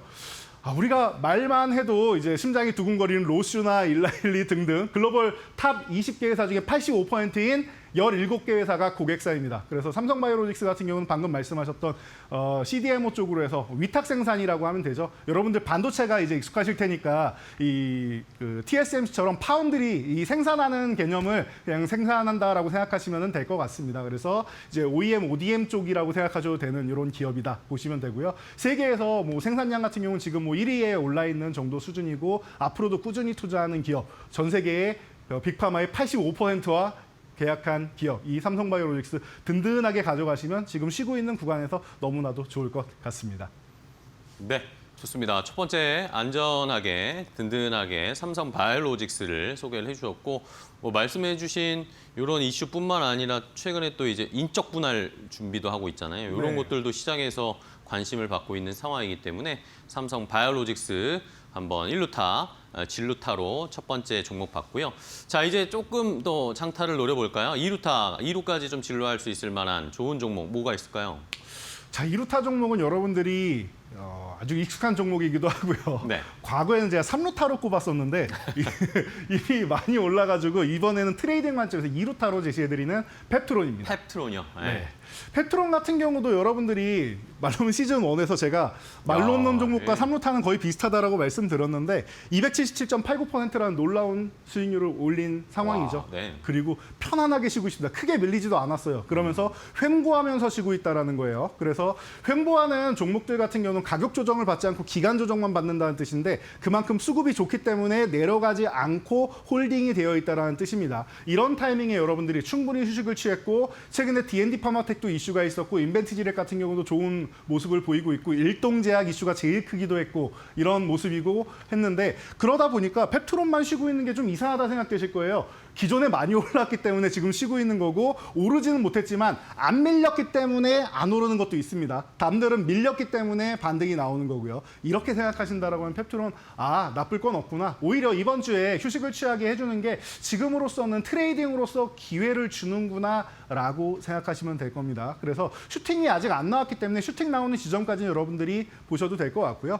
그리고 뭐 일라일이랑 계약하면서 이 부분에 대해서 DDS 쪽이 좀 이제 부각이 된 부분은 여러분들이 다들 알고 계실 거고 그리고 1개월이나 지속된다라는 부분에서는 뭐 귀찮다라고 하는 이런 부분을 해소할 수 있지 않나 싶습니다. 과거부터 매일매일 투여해야 되느냐, 2, 3일마다 투여해야 되느냐, 일주일로 넘어가느냐 이런 부분이 많이 회자가 됐었는데 이제 한 달까지 나오고 있습니다. 그래서 호주의 투표까지 받고 있는 부분이니까 이런 부분 그리고 다양한 파이프라인을 보유하고 있어서 여러 가지 뭐 암종까지도 이제 진행할 수 있다라는 부분은 뭐 굉장히 긍정적인 그리고 미래의 성장 중심으로 보여지는 바이오주에서는 가장 핵심이 되는 종목 중 하나가 아닌가 싶습니다. 절대 3루타가 안 돼서가 아니라 3루타로 이미 성공을 했기 때문에 이제는 트레이딩 관점에 2루타로 보는 거니까 여러분들이 마지막 불꽃놀이까지 즐기시기 바랍니다.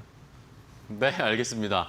마지막 불꽃놀이까지 한 번 더 위로 쏘아 올릴 수 있을지 펩트론 일단 시즌 1 때 저희가 한번 증명은 됐습니다. 네. 시즌 2에서도 한번 좋은 수익 기대를 해보도록 하겠고요. 자, 이번에는 조금 더 길게 3루타 조금 더 수익 더 볼 수 있을 만한 종목. 이 비만 치료제 관련해서 요즘 주목을 너무 많이 받고 시청자분들, 투자자분들도 관심이 많아가지고 네. 이쪽에서 또 하나 골라봤으면 좋겠어요. 네, 맞습니다. 저도 오늘 원래 현재 이슈만 보면은 오늘을 바이오주 중에 아예 비만 치료제 날로 이렇게 했어야 되는데 네. 제가 올해 1월 23일 날 다 해드렸었습니다. 그 네네. 부분을. 그래서 그 기억이 여러분들이 있으실 거고 그리고 제가 추후에 다시 한번 시간을 마련할 테니까요. 네, 좋습니다. 오늘은 네. 관련된 종목 중에 좀 든든한 종목 중 하나 한미약품을 또 한미약품, 3루타로 네. 준비해 보도록 네. 하겠습니다. 그래서 이 종목 같은 경우도 이미 시즌 1에서 안타 종목으로 비만 치료제 중에서는 그나마 이 종목이 좀 든든하지 않나 싶어서 네네, 제시해드렸고 이미 60%가 올라 있습니다. 그래서 멋지게 올라 있는 종목이고요. 한국 플랫폼의 개척자다라고 말씀드릴 수 있을 것 같아요. 제가 서두에도 말씀드렸듯이 2015년에 8조 원 라이선스 아웃을 하면서 와 우리나라에 이런 빅파마가 탄생하는 거 아니야? 라고 기대감을 모았던 기업입니다. 그 당시에 진짜 80만 원도 넘어가고 막 난리가 났었습니다, 여러분들. 그리고 나서 그 다음 날부터 해서 베리인과임이나 뭐 계속 이제 반환되면서 이제 라이선스 아웃이 이제 반환되고 하는 이런 모습을 보이면서 실망감을 많이 안겨주고 라이선스 아웃이 다가 아니구나라는 교훈을 우리에게 안겨준 종목이기도 하죠. 하지만 그만큼 10년간의 노하우가 쌓여 있다는 겁니다. 비만 치료제라고 방금 말씀해 주셨는데 비만 치료제가 어디서 나온 겁니까? 당뇨 치료제를 만들다가 부작용으로 살이 빠져가지고 비만 치료제가 된 거 아니겠습니까? 실제로 이제 학계에서는 이런 것들이 많습니다. 뭐 혈액순환제를 이제 개선해서 이제 만들다 보니까 뭐 발기부전 치료제가 되고 이런 것들이 많이 나오지 않습니까? 그런 것처럼 당뇨 치료제 하면은 그 당시에 레스커버리즈로 유명했던 한미약품이 혁신 플랫폼으로 해서 시작된다라고 보시면 될 것 같아요. 비만 치료제 시장이 열린다라고 했을 때 한국형 비만 치료제를 만든다라고 하면 가장 앞선 기술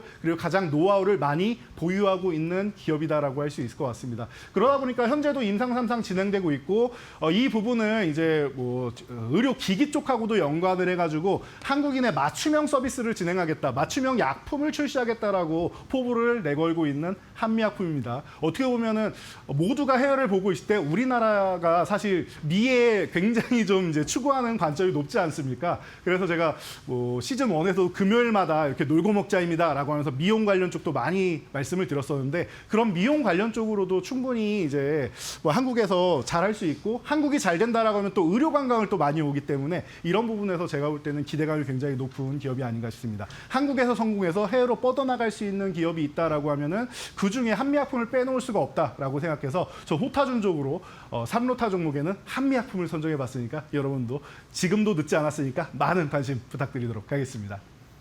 네, 자 한미약품 뭐 최근에 다시 올라오고 있어요. 말씀해주신 그 10년 전에 그런 영광을 다시 한번 누릴 수 있을까 시청자분들도 관심이 많으실 텐데 뭐 기본적인 파이프라인을 좀 많이 가지고 있는 상황인데 여기에다가 이제 이 비만 치료제, 네. 근육이 빠지지 않는 비만 치료제도 만들고 있다. 이것이 지금 뭐 어쨌든 트리거가 되고 있는 상황이니까 네. 한미약품도 한번 기대해 보겠습니다. 3루타까지 진출할 수 있는 종목으로 3루타 종목으로 한미약품까지 봤고요.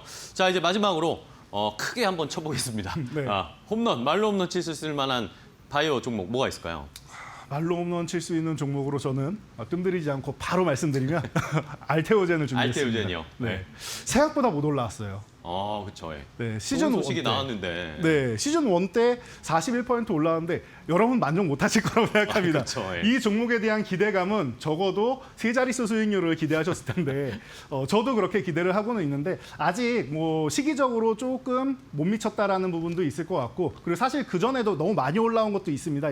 이미 뭐 1000배거를 달성한 종목이기도 하고 그렇기 때문에 여러분들이 생각한 것보다 지금 구간에서는 이제 속도가 조금 느리다라고 생각할 수 있는데요. 대신 이렇게 생각하시면 될 것 같아요. 조금 느리지만 멀리 갈 수 있는 종목이 아니겠느냐라고 생각을 해요. 왜냐?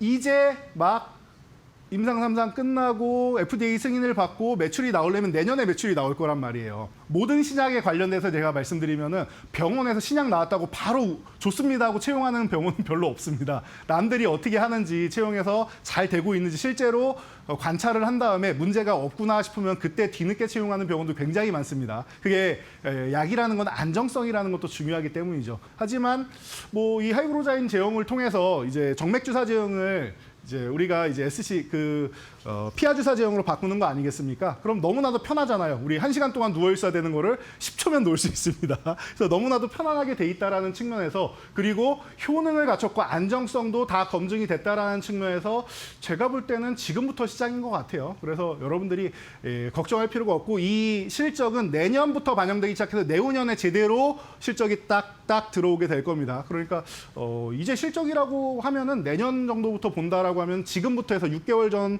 정도부터 해서 다시 한번 반영이 되기 시작한다라고 하면은 이 부분 여러분들이 편안하게 보시면 될 것 같아요. 그래서 가격 전략으로 넘어가서 본다라고 하면은 지금 46만 원 아래 45만 원 부근으로 내려오고 있는 거 너무나도 좋은 것 같습니다. 여러분들이 이 가격권부터 해서 보기 시작해서 꾸준하게 보시면 좋을 것 같고요. 지금 이미 한 차례 올라왔다라고 제가 표시를 해드렸는데 오히려 눌림목 받는 구간이 너무나도 좋은 구간이에요. 저는 45만 원까지 오기를 기다리고는 있는데 45만 원 안 줄 수 있습니다. 46만 원 이하에서부터는 45만 원대 아니겠습니까? 45가 보인다라고 하면 그때부터 꾸준히 이제 매입하시면 45만 원 흔들기까지 나오면은 가장 좋다 정도로 이제 가격 설정을 해주시면 좋을 것 같고요.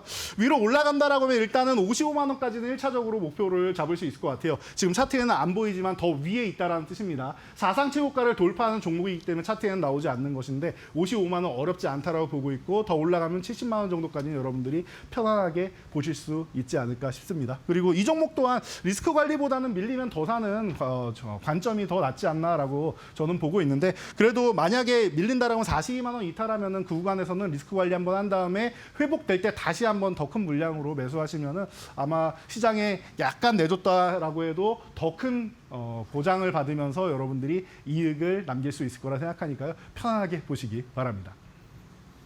네, 자 이렇게 알테오젠까지 마지막 말로 홈런 말씀해 주신 것처럼 이평선 위에 딱 걸치면서 지금 다시 반등을 준비하고 있는 상황이기 때문에 저희도 한번 공략해 보도록 하겠습니다.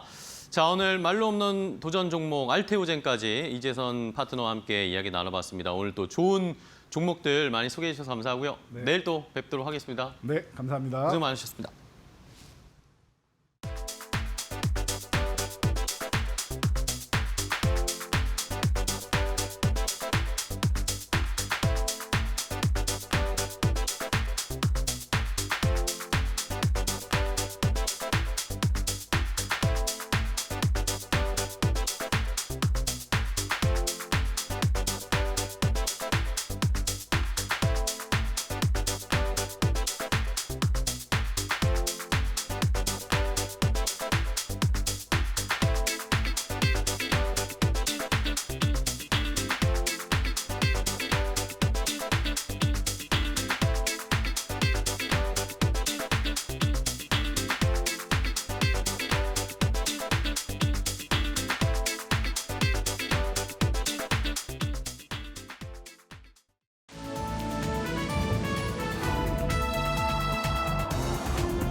안녕하세요. 증시 날씨 전해드리는 마켓웨더 김수현입니다.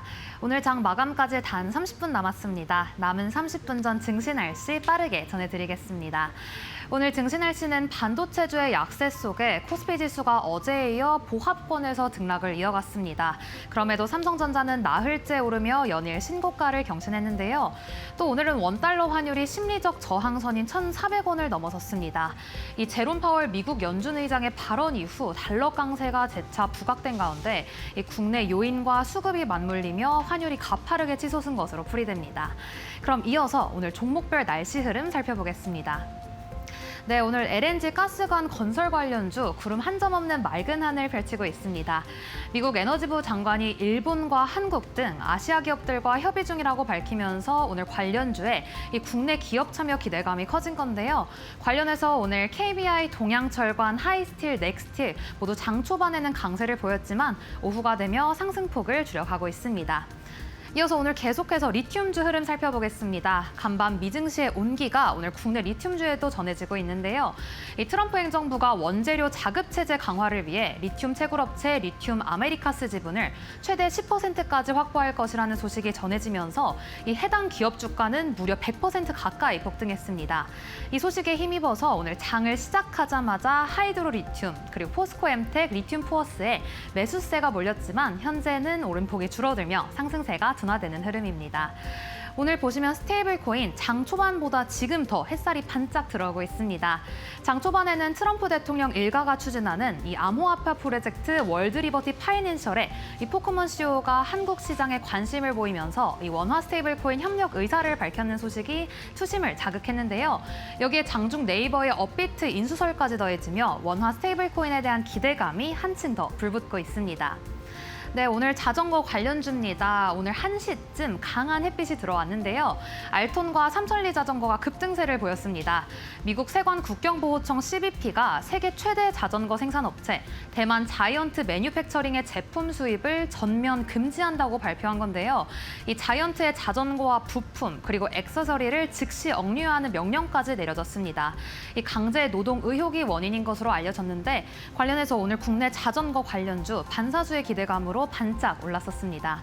네, 이어서 오늘 유가주도 흐름 살펴보겠습니다. 네, 유가주 같은 경우에는 국제 유가 급등에 따라서 오늘 불꽃처럼 뜨겁지는 않지만 오늘 하루 종일 따뜻한 기온을 이어가고 있습니다.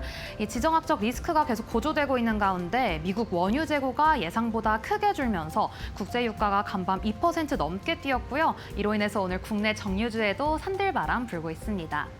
오늘 계속해서 보시면 조선 기자재 쪽 맑은 하늘 보이는 점 포착되고 있습니다. 조선주 같은 경우엔 미국의 알래스카 LNG 사업 추진 소식에 힘입어 이제는 선박용 LNG 기자재 수요가 늘어날 것이라는 기대감이 오늘 상승세로 이어졌습니다. 그렇다면 오늘의 특징주 날씨도 함께 살펴보시죠. 네, 오늘의 첫 번째 특징주는 네이버입니다. 오늘 네이버는 두나무를 자회사로 편입한다는 소식에 주가에 환한 햇살이 비치고 있습니다. 업계에 따르면 네이버는 두나무를 완전 자회사로 편입하기 위해 포괄적 주식 교환을 추진할 방침인데요. 이를 계기로 원화 스테이블 코인 사업을 비롯해 디지털 금융 산업에 본격 진출할 것이라는 기대감이 투심을 자극하고 있습니다. 다만 네이버와 두나무 양측 모두 아직 확정된 바는 없다며 신중한 입장 보이고 있습니다. 이어서 자동화 시스템 기업 AI 코리아입니다. 오늘 상한가를 기록하며 폭염 같은 여름 날씨 보여주고 있는데 오늘 중국 1위 협동 로봇 기업 두봇과 협력을 한다는 소식이 전해지자 매수세가 몰리고 있습니다. 이어서 오늘의 특징주 계속해서 살펴보겠습니다. 다음 특징주 게임주 펄어비스인데요. 신작 붉은 사막이 7년 만에 정식 출시된다는 소식이 전해졌습니다. 내년 3월 19일로 일정이 확정되며 오늘 기대감이 주가를 끌어올리고 있습니다. 반면 오늘 노을 주가에는 비가 내리고 있습니다. 빌 게이츠 방한 당시에 주목을 받았던 의료 AI 기업인데요. 오늘 350억 원 규모의 유상증자 추진 소식이 전해지면서 실적에 대한 불안감이 고조되며 오늘은 거센 비를 맞고 있습니다. 네, 이상 9월 25일 증시 날씨 전해드렸습니다.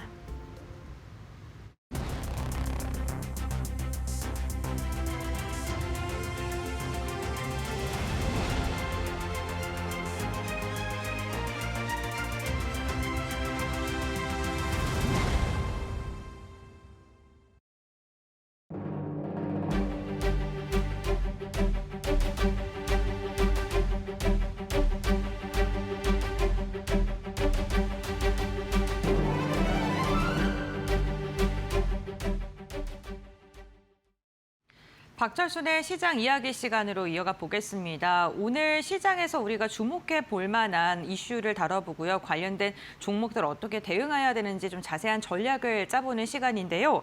오늘은 트럼프 행정부발 수혜주 그리고 리스크를 안고 있는 종목들의 투자 전략에 대해서 조금 더 자세히 이야기 나눠보겠습니다. 오늘 이 시간 파이낸셜 리서치의 박철순 대표와 함께합니다. 안녕하세요. 네, 안녕하세요. 네, 반갑습니다. 오늘 개장 직후부터 가장 크게 상승했던 섹터가 LNG, 강관 이런 섹터들이 좀 상승을 강하게 했습니다. 미국이 알래스카 LNG 건설을 추진하는데 우리나라 그리고 일본 기업과 함께 협력을 할 것이다라는 기대감이 커지면서 다시 한번 모멘텀이 주목받고 있는 듯한데요. 만약에 실제로 프로젝트가 진행이 됐을 때 우리가 어떻게 전략을 세워야 되고 어떤 종목을 눈여겨봐야 되는지 이 이슈부터 먼저 다뤄볼까요? 네, 일단 오늘 뉴스에서 이제 미국 에너지 장관이 사실 우리나라 기업들도 미국 LNG 프로젝트에 참여를 하기를 좀 희망한다라는 언급을 좀 해주면서 관련주로 항상 움직이고 있는 LNG 관련주라든지 아니면 강관 관련된 종목들이 많이 움직였는데 사실 이제 오후장으로 오면서부터 대다수의 종목들이 윗꼬리를 달고 상승폭을 많이 반납을 하고 있는 모습입니다. 아무래도 이게 장기 프로젝트다 보니까 최근에는 이슈가 나왔을 때마다 급등 후 바로 상승폭이 축소되는 흐름들이 반복이 되고 있기 때문에 단기 트레이딩이 좀 익숙하지 않으신 분들은 좀 조심하시면 좋겠다라고 말씀을 먼저 드리겠고요. 그 와중에 그래도 가장 조금 우리가 큰 기업이면서 그리고 실질적으로 수혜를 좀 받을 수 있는 기업들을 찾아본다라고 한다면 역시나 포스코 인터내셔널밖에 없다라는 게 개인적인 판단입니다. 일단 포스코 인터내셔널 같은 경우는요, LNG 프로젝트 관련해서 이미 가장 먼저 미국에 있는 이제 에너지 기업이죠. 글렌파른과 어떤 협력에 대한 어떤 이야기를 나눴고요. 실제로 이런 것들을 공시를 했습니다. 그만큼 실제로 지금 참여에 대한 의지가 가장 높은 회사 중에 하나이기 때문에 일단 가장 직접적인 관련이 있는 종목이다라고 보시면 될 것 같고요. 이 회사 같은 경우는 이제 에너지 자원 같은 경우에 채굴뿐만 아니라 수송, 그다음에 발전, 거기다가 이 채굴해 온 어떤 에너지 같은 것들 아니면 사온 이런 에너지들을 트레이딩을 통해서 또 이익을 남길 수 있는 기업이기 때문에 사실상 뭐 전 밸류체인을 다 갖고 있는 그런 회사라고 보셔도 무방합니다. 그래서 일단 우리나라에서도 상당히 중요한 역할을 해주고 있는데 우리나라가 사실 자원이 좀 없는 국가다 보니까 해외에 어떤 에너지를 수입하는 데 거의 의존하고 있는 상황인데 이 교두보 역할을 해주고 있는 게 어떻게 보면 포스코 인터내셔널이기 때문에 앞으로도 뭐 국내 기업들을 상대로 안정적인 사업을 계속 유지할 가능성이 높다라는 점도 투자 포인트가 될 수 있을 것 같습니다. 그리고 세 번째로는요, 실적 전망치를 아마 좀 주의 깊게 좀 보시는 분들 같은 경우는 올해 실적 전망치가 그리 크게 높이 평가되지 않고 있기 때문에 좀 우려하시는 분들이 있는데 본격적인 실적 성장은 내년부터입니다. 사실 지금 이제 9월 25일인데 한 해 이제 금방 갑니다. 또 항상 주가는 이런 실적에 대한 어떤 전망치 그리고 호실적을 선반영하기 때문에 내년 실적 성장을 감안했을 때는 지금 현재 가격대는 충분히 매력적인 가격이라고 보여집니다. 특히나 이제 고객사를 이미 안정적으로 확보해 놓은 상태고 그 상태에서 캐파를 증설하고 있는 것들도 확인이 되고 있고요. 특별히 이제 연평균 주당 순이익이죠. EPS의 성장률은 앞으로 한 3년 동안은 한 20%대가 유지될 걸로 보고 있습니다. 그만큼 수익이 굉장히 높게 성장하는 것들이 확인이 되고 있기 때문에 일단 이런 것들을 감안했을 때 이제 오늘 반등을 시작한 지금 차트상에서는 충분히 접근도 가능한 영역이다라고 보시면 될 것 같습니다. 일단 가격적인 전략을 살짝 말씀드리면 지금 현재가 56,600원에서 움직이고 있는 상황인데 항상 지금 55,000원 직전에서 저항을 많이 받는 모습들이 확인이 되고 있습니다. 하지만 아직까지 그 가격까지는 룸이 좀 열려 있기 때문에 지금도 분할 매수 관점에서는 접근이 좀 가능한 종목이라고 파악이 되고 있고요. 다만 다시 한번 또 고점 저항이 나온다라고 한다면 그때는 현금화시키셔서 수익을 좀 챙기는 전략으로 가시면 되겠다라고 생각하시면 될 것 같고 굉장히 오랜 기간 동안 유지했던 선이 한 47,250원 정도 선인데 지지선이 무너지면 당연히 일단은 현금화시키는 전략으로 리스크를 조금 회피하는 전략도 참고하시면 좋을 것 같습니다.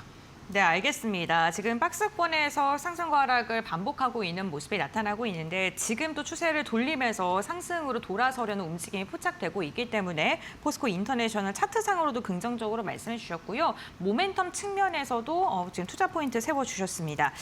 오늘 좀 잘 가는 섹터 중에 하나가 또 리튬 관련된 섹터들도 좀 봐야 될 것 같습니다. 간밤에 미국 증시에서 리튬 아메리카의 주가가 무려 95%가량 폭등을 하는 모습도 확인이 됐는데요. 트럼프 행정부가 직접 지분 투자에 나선다라는 소식이 전해지면서 주목을 받았습니다. 그렇다면 이러한 흐름 가운데서 국내 배터리라든가 소재단에서 우리가 볼 만한 게 있을까요? 일단은 지금 저는 당연히 리튬 관련해서 2차전지 쪽을 봐야 된다고 네. 보고 있거든요. 사실 이 리튬이라는 광물 자체가 우리가 알고 있는 전기차에도 많이 사용되는 핵심 광물이잖아요. 거기다가 지금 최근에 주목을 굉장히 많이 받고 있는 ESS에 들어가는 배터리에도 역시나 사용이 되고 있는 상황이기 때문에 리튬에 대한 관심은 계속적으로 필요한 상황이다. 특히나 지금 미국이 왜 이런 행동을 하고 있는 이유는 하나입니다. 중국이 사실 리튬을 대부분 다 생산하고 있고 가공을 해서 전 세계에 수출하고 있는 상황이다 보니까 지금 중국과 미국이 대립하고 있는 가운데에서 중국의 리튬 공급을 끊어버린다라고 한다면 미국 입장에서 상당히 곤란한 상황이 되거든요. 그래서 공급망을 확대하기 위해서 리튬 쪽으로 지금 베팅을 한다라고 보시면 될 것 같고요. 아무래도 미국이 이제 실제로 리튬을 이제 생산해내기 시작한다라고 한다면 우리나라 입장에서도 사실상 공급망이 다변화가 될 수 있는 상황이기 때문에 조금 더 저렴한 가격의 리튬도 수입할 수 있다라는 장점도 생기기 때문에 이런 내용들 각국들이 이제 리튬을 실제로 자립하는 어떤 행동들은 우리나라 2차전지 관련된 기업들에게는 역시나 좋은 영향을 줄 수 있다. 그래서 실제로 오늘 삼성 SDI도 한 2%대 올라주고 있는 상황이고요. 그다음에 LG 에너지 솔루션도 한 4%대, 그다음에 LG화학, 에코프로비엠 오랜만에 조금 다시 한번 쉬어가던 2차전지 종목들이 좀 움직여주고 있는 그런 상황이라고 보시면 될 것 같습니다. 다만 이제 걱정이 되는 부분들은 일단은 지금 리튬 관련된 종목들이 좀 움직였을 때 항상 여러분들이 급등하는 종목들이 눈에 띌 수밖에 없거든요. 그렇죠. 네, 그러다 보면 이제 유일 에너테크라든지 아니면 리튬 포어스 이런 리튬이 들어가 있는 어떤 종목명들 이런 것들이 뛰기 마련입니다. 근데 지금 차트를 보시면 아시겠지만 이런 종목들 지금 급등 이후에 갭 상승 출발한 이후에 지금 빠지고 있는 상황이다 보니까 오늘 만약에 뉴스 보고 갭 상승하는 거 보면서 장 개장하자마자 매수하신 분들 같은 경우는 굉장히 빠른 시간에 지금 큰 손실로 가는 그런 상황들이 반복이 많이 되고 있기 때문에 이런 것들은 좀 조심하시면 좋을 것 같고요. 오히려 그래서 이런 종목들보다는 일단 2차전지 특히나 밸류체인이 잘 되어 있고 미국 쪽에 수출을 많이 하고 있는 LG 에너지 솔루션이라든지 같은 LNF라든지 이런 공급망이라든지 고객사가 확실한 기업들 위주로 베팅하시는 게 좋겠다라고 말씀드리겠습니다. 네, 알겠습니다. 2차 전지 관련돼서 공급사가 확실한 기업을 중심으로 해서 집중적으로 바라보는 게 좋겠다라고 말씀을 해주셨고요.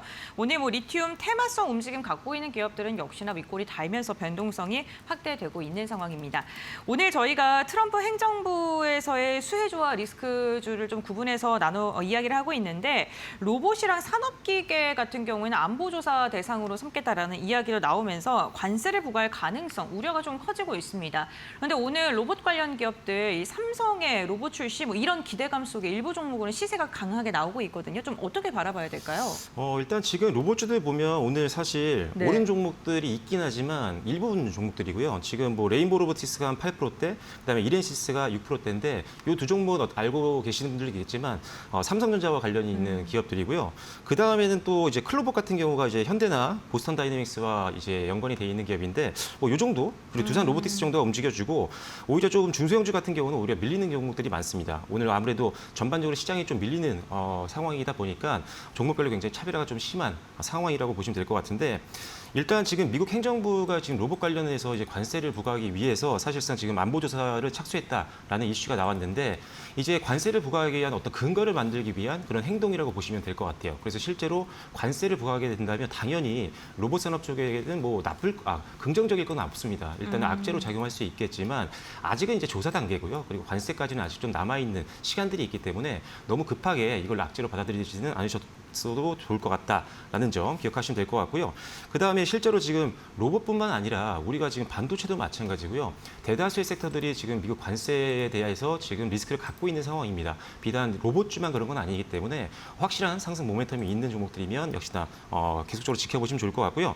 그래서 오랜만에 이제 레인보우 로보틱스가 오늘 반등을 세게 좀 해주고 있는 상황인데 지금도 나쁘지 않은 그런 가격대인 것 같습니다. 일단은 휴머노이드 선도 기업인 거는 많은 분들이 잘 알고 계시겠지만 이제는 휴머노이드 로봇뿐만 아니라 AI 쪽으로도 사업을 확대하고 있는 상황이고요. 거기 이제 방산이라든지 우주항공 쪽으로도 지금 사업을 계속적으로 확대하고 있는 상황이기 때문에 어떻게 보면 미래를 위한 투자를 계속 하고 있는 상황이어서 이제는 우주랑 방위 산업들, 그다음에 AI 쪽으로도 움직일 수 있는 가능성이 높아지고 있다라고 보시면 될 것 같아요.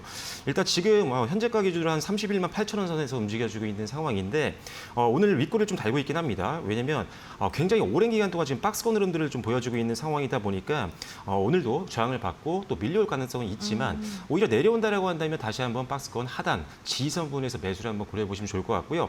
만약에 돌파를 한다라고 한다면 일단 충분히 매수 가격은 있는 것 같습니다. 그래서 상단 저항 고려해서 한 37만 원 정도 선까지는 한번 1차 목표가를 보고 대응해 보시는 것도 고민해 보시면 좋을 것 같습니다. 네, 알겠습니다. 박스권 돌파 여부에 따라서 전략을 조금 더 다르게 잡아가는 모습 이제 설명을 좀 해드렸고요. 역시나 삼성과 가장 큰 연관성이 있는 레인보우 로보틱스에 대한 이야기를 해주셨습니다.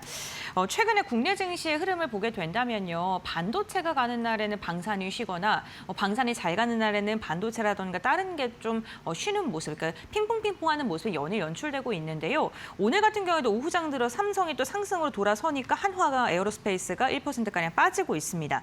이러한 시장 속에서 바벨 전략을 활용해서 접근하는 건 어떨까요? 사실 이게 바벨 전략이라는 게 이런 거잖아요. 지금 한쪽에는 좀 안정적인 종목을 네, 맞습니다. 이제 포지션을 만들어 놓고 그다음에 한쪽에는 공격적인 종목들을 넣는 방법이고 어떻게 보면 약간 중간적인 리스크를 조금 안 하는 겁니다. 그래서 극단적으로 좀 베팅을 두 가지를 동시에 하는 건데 예를 들어서 방산주 같은 예전부터 이제 어떻게 보면 방어주 역할을 해주고 있는 네. 방산주와 그다음에 뭐 공기업들 이런 것들을 일단 포트폴리오 내에 깔아놓고 그다음에 뭐 2차 전지라든지 반도체라든지 아니면 바이오라든지 이런 성장주 공격적인 종목들을 또 한쪽에 또 포트폴리오에 넣어놓는 전략인데 이럴 경우에 장점이 뭐냐면 사실 주가가 하락했을 때는요 이 방어적인 역할을 해주는 안전자산들이 주가 하락을 좀 제한시켜주고 오히려 주가가 대부분 다 증시가 올라갈 때는 성장주들이 세게 올라주면서 수익을 좀 더 극대화할 수 있기 때문에 어떤 시장이든 조금 더 안정성을 높일 수 있는 전략이 바벨 전략이라고 보시면 됩니다. 근데 문제는 이제 너무 수익에 조금 많은 개인 투자자분들이 집중을 하다 보니까 좀 공격적인 베팅을 하시는 분들이 상당히 많습니다. 근데 바벨 전략은 상당히 유용한 전략이기 때문에 이용하시면 좋을 것 같고 그래서 사실 지금 방산주와 어떻게 보면은 지금 반도체주를 엮어서 지금 말씀해 주셨는데 이게 사실 방산주가 오를 때 또 이제 반도체주가 내려가고 반도체주가 올라갈 때 방산주가 내려가는 흐름들이 최근에 좀 보이긴 했었어요. 근데 이게 사실 방어주와 어떤 공격적인 성장주에 대한 어떤 흐름 때문에 나온 거라고 보지는 않고 있고요. 최근에 사실 방산주는 올해 너무 많이 올랐습니다. 그래서 사실 밸류에이션 부담이 있는 상황이었고 반도체는 이제 최근에 사실 1, 2개월 동안 세게 나왔잖아요. 그래서 사실 그동안은 너무 저평가 종목들이 많았기 때문에 아무래도 올랐던 종목들이 빠지면 순환매가 돌면서 저평가 쪽으로 갔기 때문에 반대되는 흐름들이 가끔 반복적으로 나왔지만 이제는 사실 방산주도 성장주로 볼 수 있는 부분들이 분명히 있잖아요. 왜 그러냐면 네. 워낙 지금 몇 년 사이에 수주가 많이 늘고 실적도 많이 늘었기 때문에 이제는 같이 또 움직일 수 있습니다. 그래서 그렇게 굳이 구별해서 방산이 오를 때는 반도체를 빼자 이런 전략은 아니고요. 오히려 좀 저평가 종목들을 위주로 보시면 될 것 같아요. 방산주 같은 경우는 대장주인 하나 에어로스페이스를 넣으면 저평가 종목이 뭐 풍산을 같이 넣거나 아니면 뭐 코치 테크놀로지 같은 조금 중소형주를 넣는 것도 괜찮을 것 같고요. 반도체 뭐 삼성전자라든지 SK하이닉스가 최근에 추세가 굉장히 좋긴 한데 일단 아무래도 최고가까지 거의 올라온 상태이기 때문에 부담이 된다라고 하신다면 최근에도 계속 소개드렸던 그리고 잘 움직였던 뭐 PSK홀딩스라든지 아니면 STI 이런 장비주들 중에 실적 잘 나오는데 아직 과거 고점 대비 너무나도 아래에 있는 종목들 같은 경우를 함께 병행 투자한다라고 한다면 수익성과 안정성 모두 다 조금 노려볼 수 있는 좋은 전략이 될 것 같으니까요. 참고해 보시면 좋을 것 같습니다. 네, 알겠습니다. 우선 저평가 종목의 종목들을 좀 포트에 담아두는 전략이 유효하다라고 이야기해 주셨으니까요. 참고해 보시면 좋을 것 같습니다. 내년 중간 선거 전까지 트럼프 미국 대통령이 어쨌든 선거에서 승리를 해야 되니까 그 경제라던가 이런 부분을 본인들이 굉장히 유리하게 가져가기 위해서 좀 강경하게 드라이브를 정책적인 걸 내걸 거다라는 이런 분석이 정말 많이 나오고 있거든요. 투자자들이 그렇다면 이러한 시장 장세 속에 좀 끝까지 주목해야 될 종목이라던가 투자 전략은 어떤 게 있을까요? 일단은 지금 트럼프의 어떤 발언 하나 때문에 네. 국내 이제 많은 섹터들이 등락을 지금 반복하고 있는 상황인데 맞습니다. 결과적으로 트럼프가 이제 놓지 않을 만한 섹터들, 계속 투자를 계속 드라이브를 할 만한 섹터를 계속 보시는 게 좋을 것 같고 글로벌 트렌드에서도 함께 움직이고 있는 것들을 보시면 좋은데 역시나 저는 원전주를 계속 보셔야 될 것 같아요. 일단 원전주 같은 경우 최근에 이제 국내 정책이 자꾸 치상경 쪽으로 가다 보니까 원전주에 대해서 걱정을 하시는 분들이 굉장히 많을 거라고 생각을 합니다. 그리고 주가도 많이 올라온 종목들이 많기 때문에 밸류에이션 부담을 느끼는 분들이 있을 것 같은데 지금 저는 사실 국내의 어떤 원전에 대한 어떤 방향성도 중요하긴 하지만 오히려 글로벌 시장에서의 원전 수주가 훨씬 더 많이 나올 걸로 예상을 예상을 하고 있기 때문에 오히려 이런 국내 정책적으로 노이즈가 나오면서 주가가 밀렸을 때는 그동안 못 샀던 종목들을 담아가는 전략으로 가시면 될 거라고 보고 있고요. 실질적으로 지금 사실 미국 원전 같은 경우도 지금 4배 이상 늘릴 걸로 예상을 하고 있는 상황이고 탈원전이 굉장히 앞섰던 유럽 같은 경우도 이제는 탈원전이 아니라 오히려 공격적으로 우리 원전 투자를 하겠다라고 계획을 세우고 실제로 뭐 SMR이라든지 여러 가지 원전들을 계속적으로 건설을 계획을 하고 있는 상황이기 때문에 지금 우리나라를 빼고 웬만한 주요 국가들 같은 경우는 원전 쪽으로 지금 계속적으로 정책적인 방향이 가고 있는 상황이다라는 거를 일단은 기억을 하시면 좋을 것 같고요. 실제로 이제 AI가 확산이 되다 보니까 뭐 MS라든지 아니면 애플이라든지 구글이라든지 메타라든지 우리가 알고 있는 빅테크 기업들이 계속적으로 데이터 센터를 공격적으로 지금 하고 있는 상황이잖아요. 최근에 이제 뭐 엔비디아가 오픈 AI 데이터 센터에 투자를 했던 것처럼 그렇다 보면 이 데이터 센터가 사실 전기를 잡아먹는 하마라는 그런 별명까지 있을 정도로 어마어마한 전력을 소모하기 때문에 이제 전기를 수급하지 못하면 데이터 센터 돌릴 수가 없습니다. 그러다 보니까 빅테크 기업들이 지금 SMR 관련된 기업들과 이제 전력 구매 공급 계약을 체결할 정도로 지금 전력 수급에 굉장히 목을 메고 있는 그런 상황이기 때문에 이런 전력들을 공급하기 위해서는 역시나 신재생 에너지보다는 역시나 현실적인 대안은 원전이라는 판단이기 때문에 일단 국내 기업들이 계속 수혜를 볼 수 있다라고 보고 있는 상황이고요. 실제로 지금 우리나라가 웨스팅하우스와 지금 거래를 하고 있는 상황이잖아요. 네, 그렇죠. 웨스팅하우스는 사실 설계는 잘하지만 실제로 주기기라든지 기자재 이런 것들이 미국 공급망이 별로 없습니다. 그래서 우리나라의 두산 에너빌리티 같은 경우도 지금 미국에 있는 많은 기업들이 언급을 할 정도로 일단 우리나라의 기술력이 있고 생산 능력이 있는 이런 원전 관련된 기업들은 계속적으로 글로벌 수출을 할 수 있는 기업이니까요. 계속적으로 관심 있게 지켜보시면 좋을 것 같고 두산 에너빌리티는 역시나 대장주로서 계속 지켜보시면 좋을 것 같고요. 기술적으로는 G2파워가 최근에 이제 잘 많이 못 올랐거든요. 저점에서 이제 반등 나오는 종목이니까요. 기술적으로 부담 없는 종목들이 필요하신 분들이라면 G2파워도 함께 묶어서 보시면 좋을 것 같습니다. 네, 알겠습니다. 오늘 박철순 대표와 함께 트럼프발 이슈가 지속적으로 우리 시장에 작용을 하고 있는데 관련돼서 영향을 받고 있는 종목들을 어떻게 대응해야 되는지 이야기를 나눠봤고요. 우선 당분간 가장 주목해봐야 될 섹터의 원전 관련된 산업을 이야기해 주시면서 두산 에너빌리티 그리고 G2파워에 대한 언급해 주셨으니까요. 참고해 보시면 좋을 것 같습니다. 오늘 말씀은 여기까지 나누겠습니다. 고맙습니다.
삼성전자 이재용 회장과 SK그룹 최태원 회장이 젠슨 황 엔비디아 CEO와 회동한다. 이번 만남은 HBM 공급을 넘어 휴머노이드 등 차세대 기술 동맹으로 확대될 가능성이 주목된다. 황 CEO는 30일 서울에서 이 회장과 최 회장을 잇따라 만나 HBM 공급과 차세대 로봇 등 제조업 협력을 논의할 예정이다. 재계에 따르면 국가적 행사인 에이펙 개막 전 사업 논의를 충분히 하기 위한 자리로 풀이된다. 이 회장은 이번 회동에서 6세대 HBM 공급 문제를 집중 논의할 것으로 보인다. 삼성전자는 HBM3E를 AMD와 브로드컴에 공급 중이지만 엔비디아의 품질 기준은 아직 넘지 못했다. 엔비디아가 오픈AI와 체결한 140조 원 규모 AI 데이터 센터 프로젝트에 삼성전자와 SK하이닉스의 동참을 요청할 가능성도 제기된다. 대규모 AI 데이터 센터 구축에는 대량의 HBM과 DRAM, SSD 등 고성능 메모리가 필요해 메모리 동맹이 한층 가속화할 것으로 전망된다.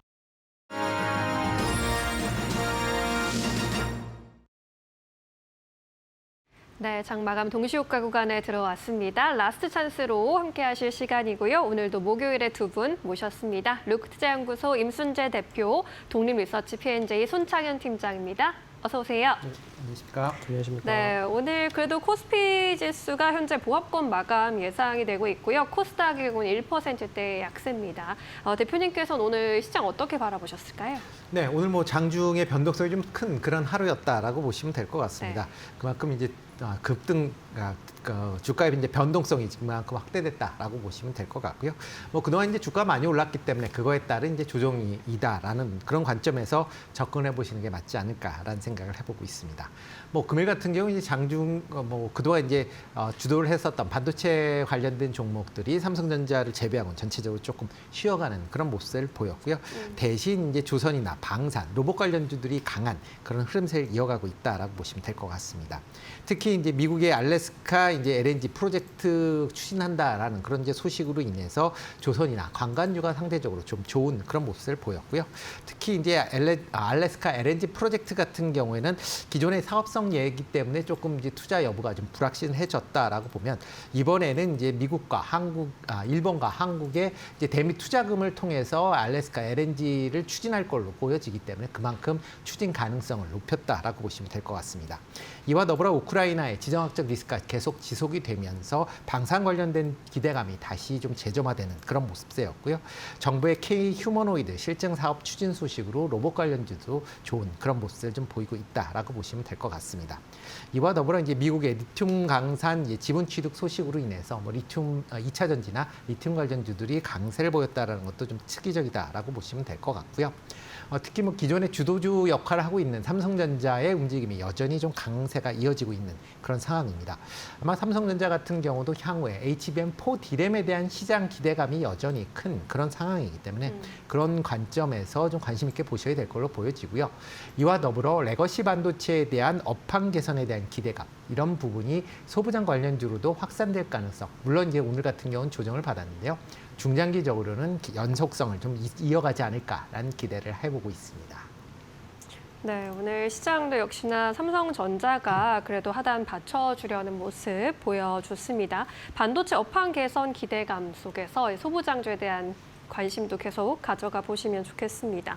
팀장님께서는 오늘 시장 어떻게 바라보셨을까요? 네, 시장이 강세 흐름을 보이고 있지만 종목으로 편중되고 있는 시장 흐름이다라고 볼 수가 있을 것 같습니다. 그래서 앞에서 대표님께서 잘 얘기해 주셨지만 그동안에 이제 연초에 주도를 했었던 조방원 그리고 전력 인프라 쪽 관련된 종목이 고점을 갱신하고 있지만 예전만큼 힘을 발휘하고 있지 못하다.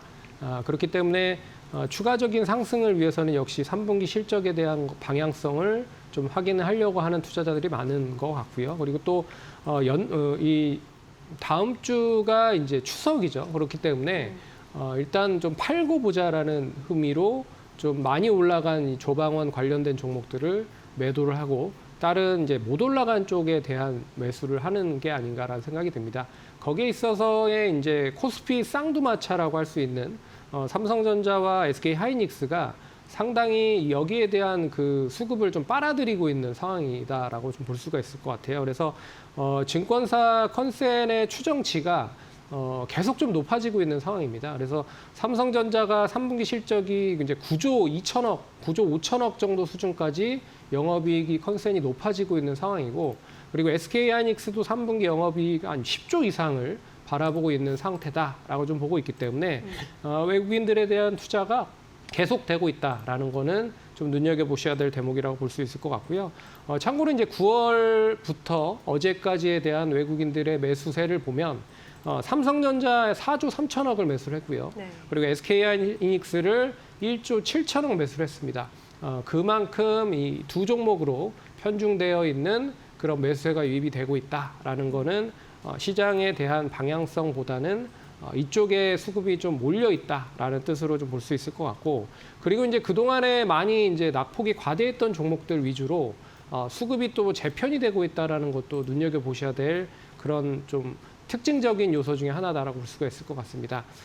금리 인하로 인해서 뭐 단기적으로 많이 조금 이제 하락을 할 수 있었던 모습들이 나타났지만, 그래도 이 금리 인하로 인해서 안정적인 그런 사업을 추진할 수 있는 성장 동력을 가지고 있는 그런 사업을 지닌 그런 업종들이 상승을 하고 있다는 거죠. 그래서 제약바이오 관련된 종목들은 약세를 보이고 있긴 하지만 로봇 관련주들이 상승을 하고 있다. 그리고 2차 전지 관련된 종목들도 더 이상은 하락을 하지 않고 있고 반등을 하고 있다라는 부분도 좀 눈여겨보셔야 될 것 같고, 오늘은 이제 네이버가 두나무를 자회사로 편입을 한다라는 얘기가 나오면서 네. 이 스테이블 코인 관련된 종목들과 이 네이버 쪽 관련된 종목도 그동안에 좀 어느 정도 조정을 받고 이제 상승으로 좀 전개되고 있는 상황이기 때문에 거기에 이제 뭐 개를 같이 하고 있다라고 좀 볼 수 있을 것 같습니다. 그래서 시장보다는 확실히 종목에 편중된 흐름이고, 그리고 이제 무조건 시장에 대한 조정이 크게 나오기보다는 일단 뭐 한두 정도 좀 쉬어가는 그런 흐름이 좀 전개되고 있다 정도로 생각을 하시면 될 것 같습니다. 네, 쉬어가는 흐름이 전개되고 있습니다. 코스피의 경우에도 오늘 보합권에서 마감 기다리고 있습니다. 오늘 장 초반에 바짝 그래도 좀 오르면서 2,479포인트까지 오르기도 했는데 2,480포인트에서 좀 저항을 받는 모습이었고요. 현재는 3,469포인트에서 마감 기다리고 있습니다. 오늘 코스닥 지수의 경우에는 1% 가까운 낙폭 그리면서 마감 예상되고 있고요. 852포인트 마감 예상되는 모습입니다. 코스피 200의 경우에도 역시나 약보합권입니다. 오늘 유가증권 시장에서는 외국인과 기관의 동반 매수세 확인이 됐고요. 기관이 오늘도 순매수세 보여주면서 2천억 원의 매수 우위 기록했습니다. 코스닥에서는 개인이 나서줬습니다. 개인이 순매수 주체로 1,000억 원대 매수 우위 기록했고요. 외국인도 소폭의 매수 우위였습니다. 기관은 1,200억 원대 매도 우위로 대응했습니다. 우리 시장 마감합니다.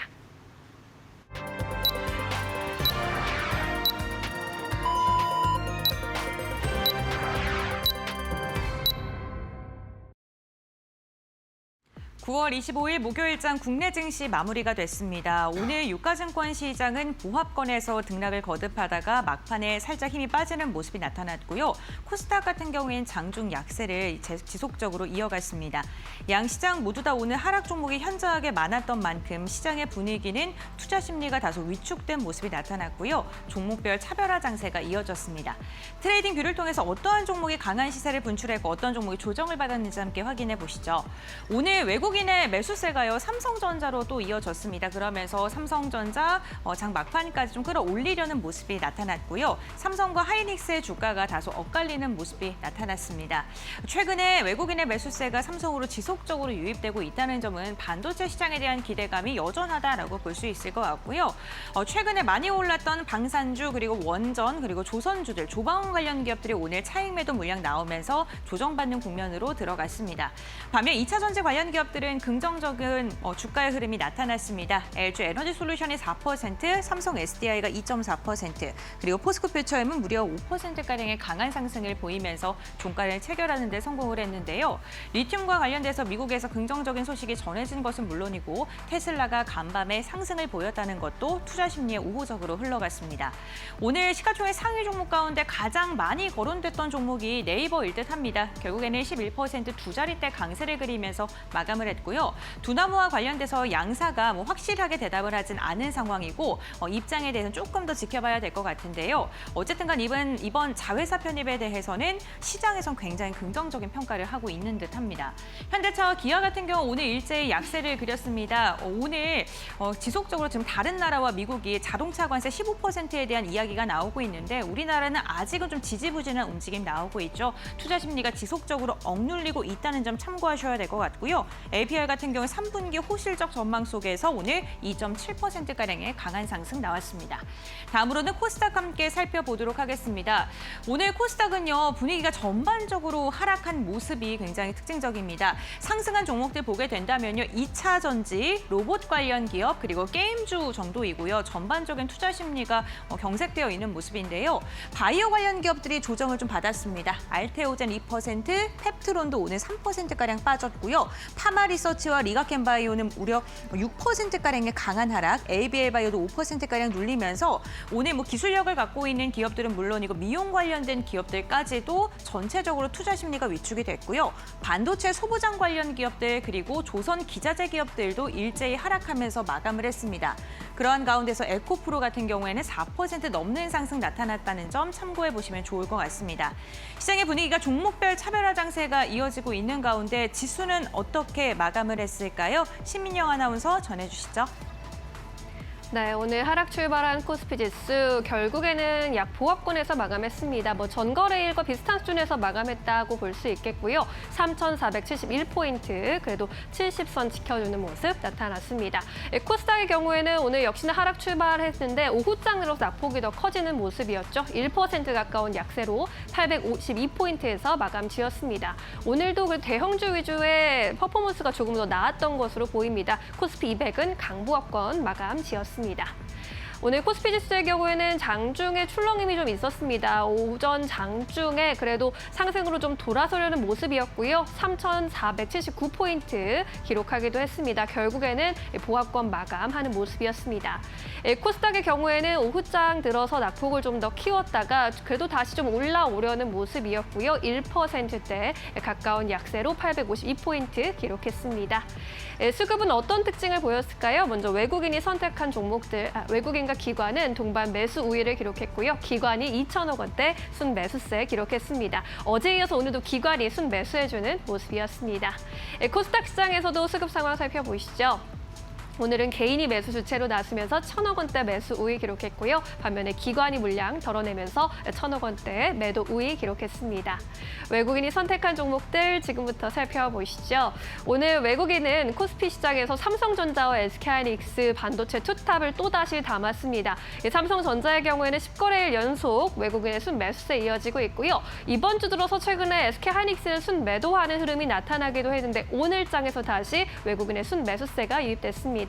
뿐만 아니라 HD 현대중공업 그리고 신한지주도 외국인의 선택을 받았고요. 한화에어로스페이스 어제에 이어서 오늘도 외국인의 순매수 상위 종목에 이름을 올렸습니다. 코스닥에서는 레인보우 로보틱스를 외국인이 가장 많이 집중했고요. 파마 리서치의 경우에도 오늘 장에서 외국인의 선택을 받았습니다. 다만 주가는 3거래일 연속 약세 흐름이었고요. 오늘 2차 전지주 분위기 좋았던 가운데 기관의 선택은 에코프로 그룹주였습니다. 기관의 순매수세 유입되면서 에코프로 그룹주도 오늘 양호한 흐름 보였습니다. 반도체주 안에서는 코스닥 종목에서 심택이 외국인의 순매수세 가져갔습니다.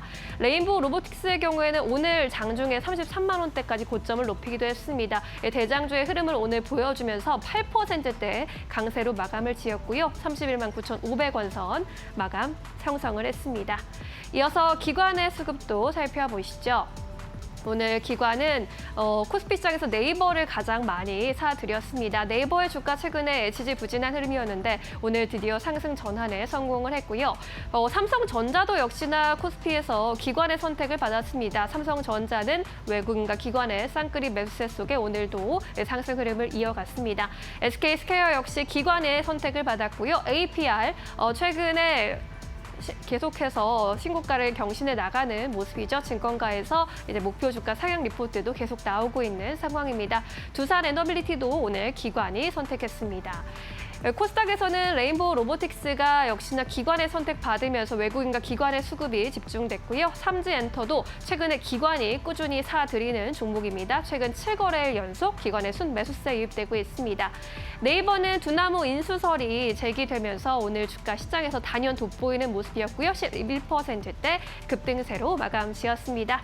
이어서 오늘 시장의 포인트 3가지로 정리했습니다. 고은별 앵커와 함께 하시죠. 네, 파이널 포인트 3가지 이야기 나눠보겠습니다. 먼저 첫 번째 포인트는요. 역시나 환율적인 부분 이야기해 드려야 될 것 같습니다. 원달러 환율이 오늘 1,400원 선 웃돌면서 증시에 대한 부담감이 커지고 있는 상황입니다. 우리나라가 추석 연휴 긴 연휴를 앞두고 있기 때문에 아무래도 차익 매도에 대한 욕구가 커져가고 있는데 시장의 부담으로 작용을 할 수 있는데요. 다만 그 가운데서도 특징적이었던 게 그럼에도 불구하고 오늘 유가증권 시장에서 외국인과 기관의 매수세가 들어왔고요. 외국인이 삼성전자 그리고 SK하이닉스를 공격적으로 매수하는 포지션은 지속되고 있다는 것입니다. 그만큼 반도체 투톱에 대한 외국인의 긍정적인 시각이 여전하다라는 점은 참고해 보시면 좋을 것 같습니다. 두 번째 포인트 함께 살펴보겠습니다. 네이버에 대한 이야기 오늘 정말 많이 들으셨을 것 같습니다. 네이버가 업비트를 자회사로 편입한다라는 일부 언론의 보도가 나오면서 시장에서 개장 직후부터 주목을 받았고요. 결국에는 두 자릿대 강세를 보이면서 마감 마감하는 데 성공을 했습니다. 다만 업비트 그리고 이와 함께 네이버에서는요. 지금 모호한 입장을 취하고 있다는 점은 참고해 보시면 좋을 것 같고요. 후속 기사가 나오면 변동성이 더 커질 것으로 예상이 되고 있는데 워낙 스테이블 코인에 대한 기대감 속에 투자 심리는 우호적으로 흘러가고 있습니다. 마지막 세 번째입니다. 오늘 굉장히 제한적인 등락이 우리 시장에선 특징적이었습니다. 3,500포인트를 앞두고 숨고르기에 좀 지속적으로 들어가 있는 상황인데요. 이러한 시장 속에서 섹터별로 순환매 장세가 펼쳐지고 있고요. 그 섹터 안에서도 종목별로도 순환매가 이어집니다. 오늘 시장에서 주목받았던 섹터 대표적으로 2차 전지가 있겠죠. 테슬라가 간밤에 잘 간 것, 그리고 리튬에 대한 기대감이 더해지면서 2차 전지, 특히나 대형주를 중심으로 수급이 쏠렸고요. 로봇 관련돼서는 삼성전자가 로봇을 출시할 것이라는 기대감과 함께 물류 자동화에 대한 기대감까지 더해진 것으로 확인되고 있습니다. 다만 오늘 삼성전자와 밸류가 있는 그런 기업들을 중심으로는 강한 시세가 분출이 됐지만 로보티즈와 같은 일부 종목을 중심으로는 강력하게 차익 매도 물량이 나오면서 섹터 안에서도 좀 엇갈리는 종목별 흐름이 나왔다는 점은 체크해 보시면 좋을 것 같고요. 상단의 제한된 움직임 속에서도 계속해서 변동성이 나타나고 있습니다. 오늘 우리 시장에 대한 이런 투자 포인트 한번 정리를 봤고요. 그렇다면 내일 시장은 어떻게 전략을 세워야 될까요? 지금 바로 알아보시죠.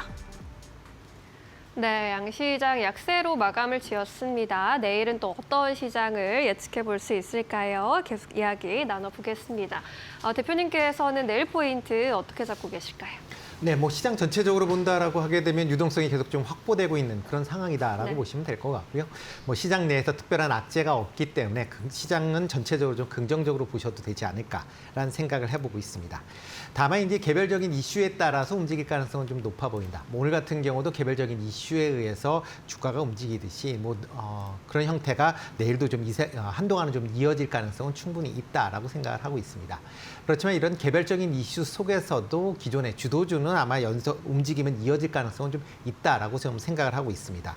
뭐 외국인 같은 경우 지금 꾸준히 지금 매수세를 하고 있는 그런 상황입니다. 뭐 지난 어저께까지 9월 달 들어 7조 4천억 정도 코스피에서 매수를 했고요. 오늘 같은 경우도 지금 1,500억 이상을 지금 순매수할 만큼 외국인 매수세가 지금 꾸준하게 이어지고 있다라는 점을 본다라고 하게 되면 네. 지수 관련돼서는 그렇게 크게 걱정을 안 하셔도 되지 않을까라는 생각을 하고 있고요.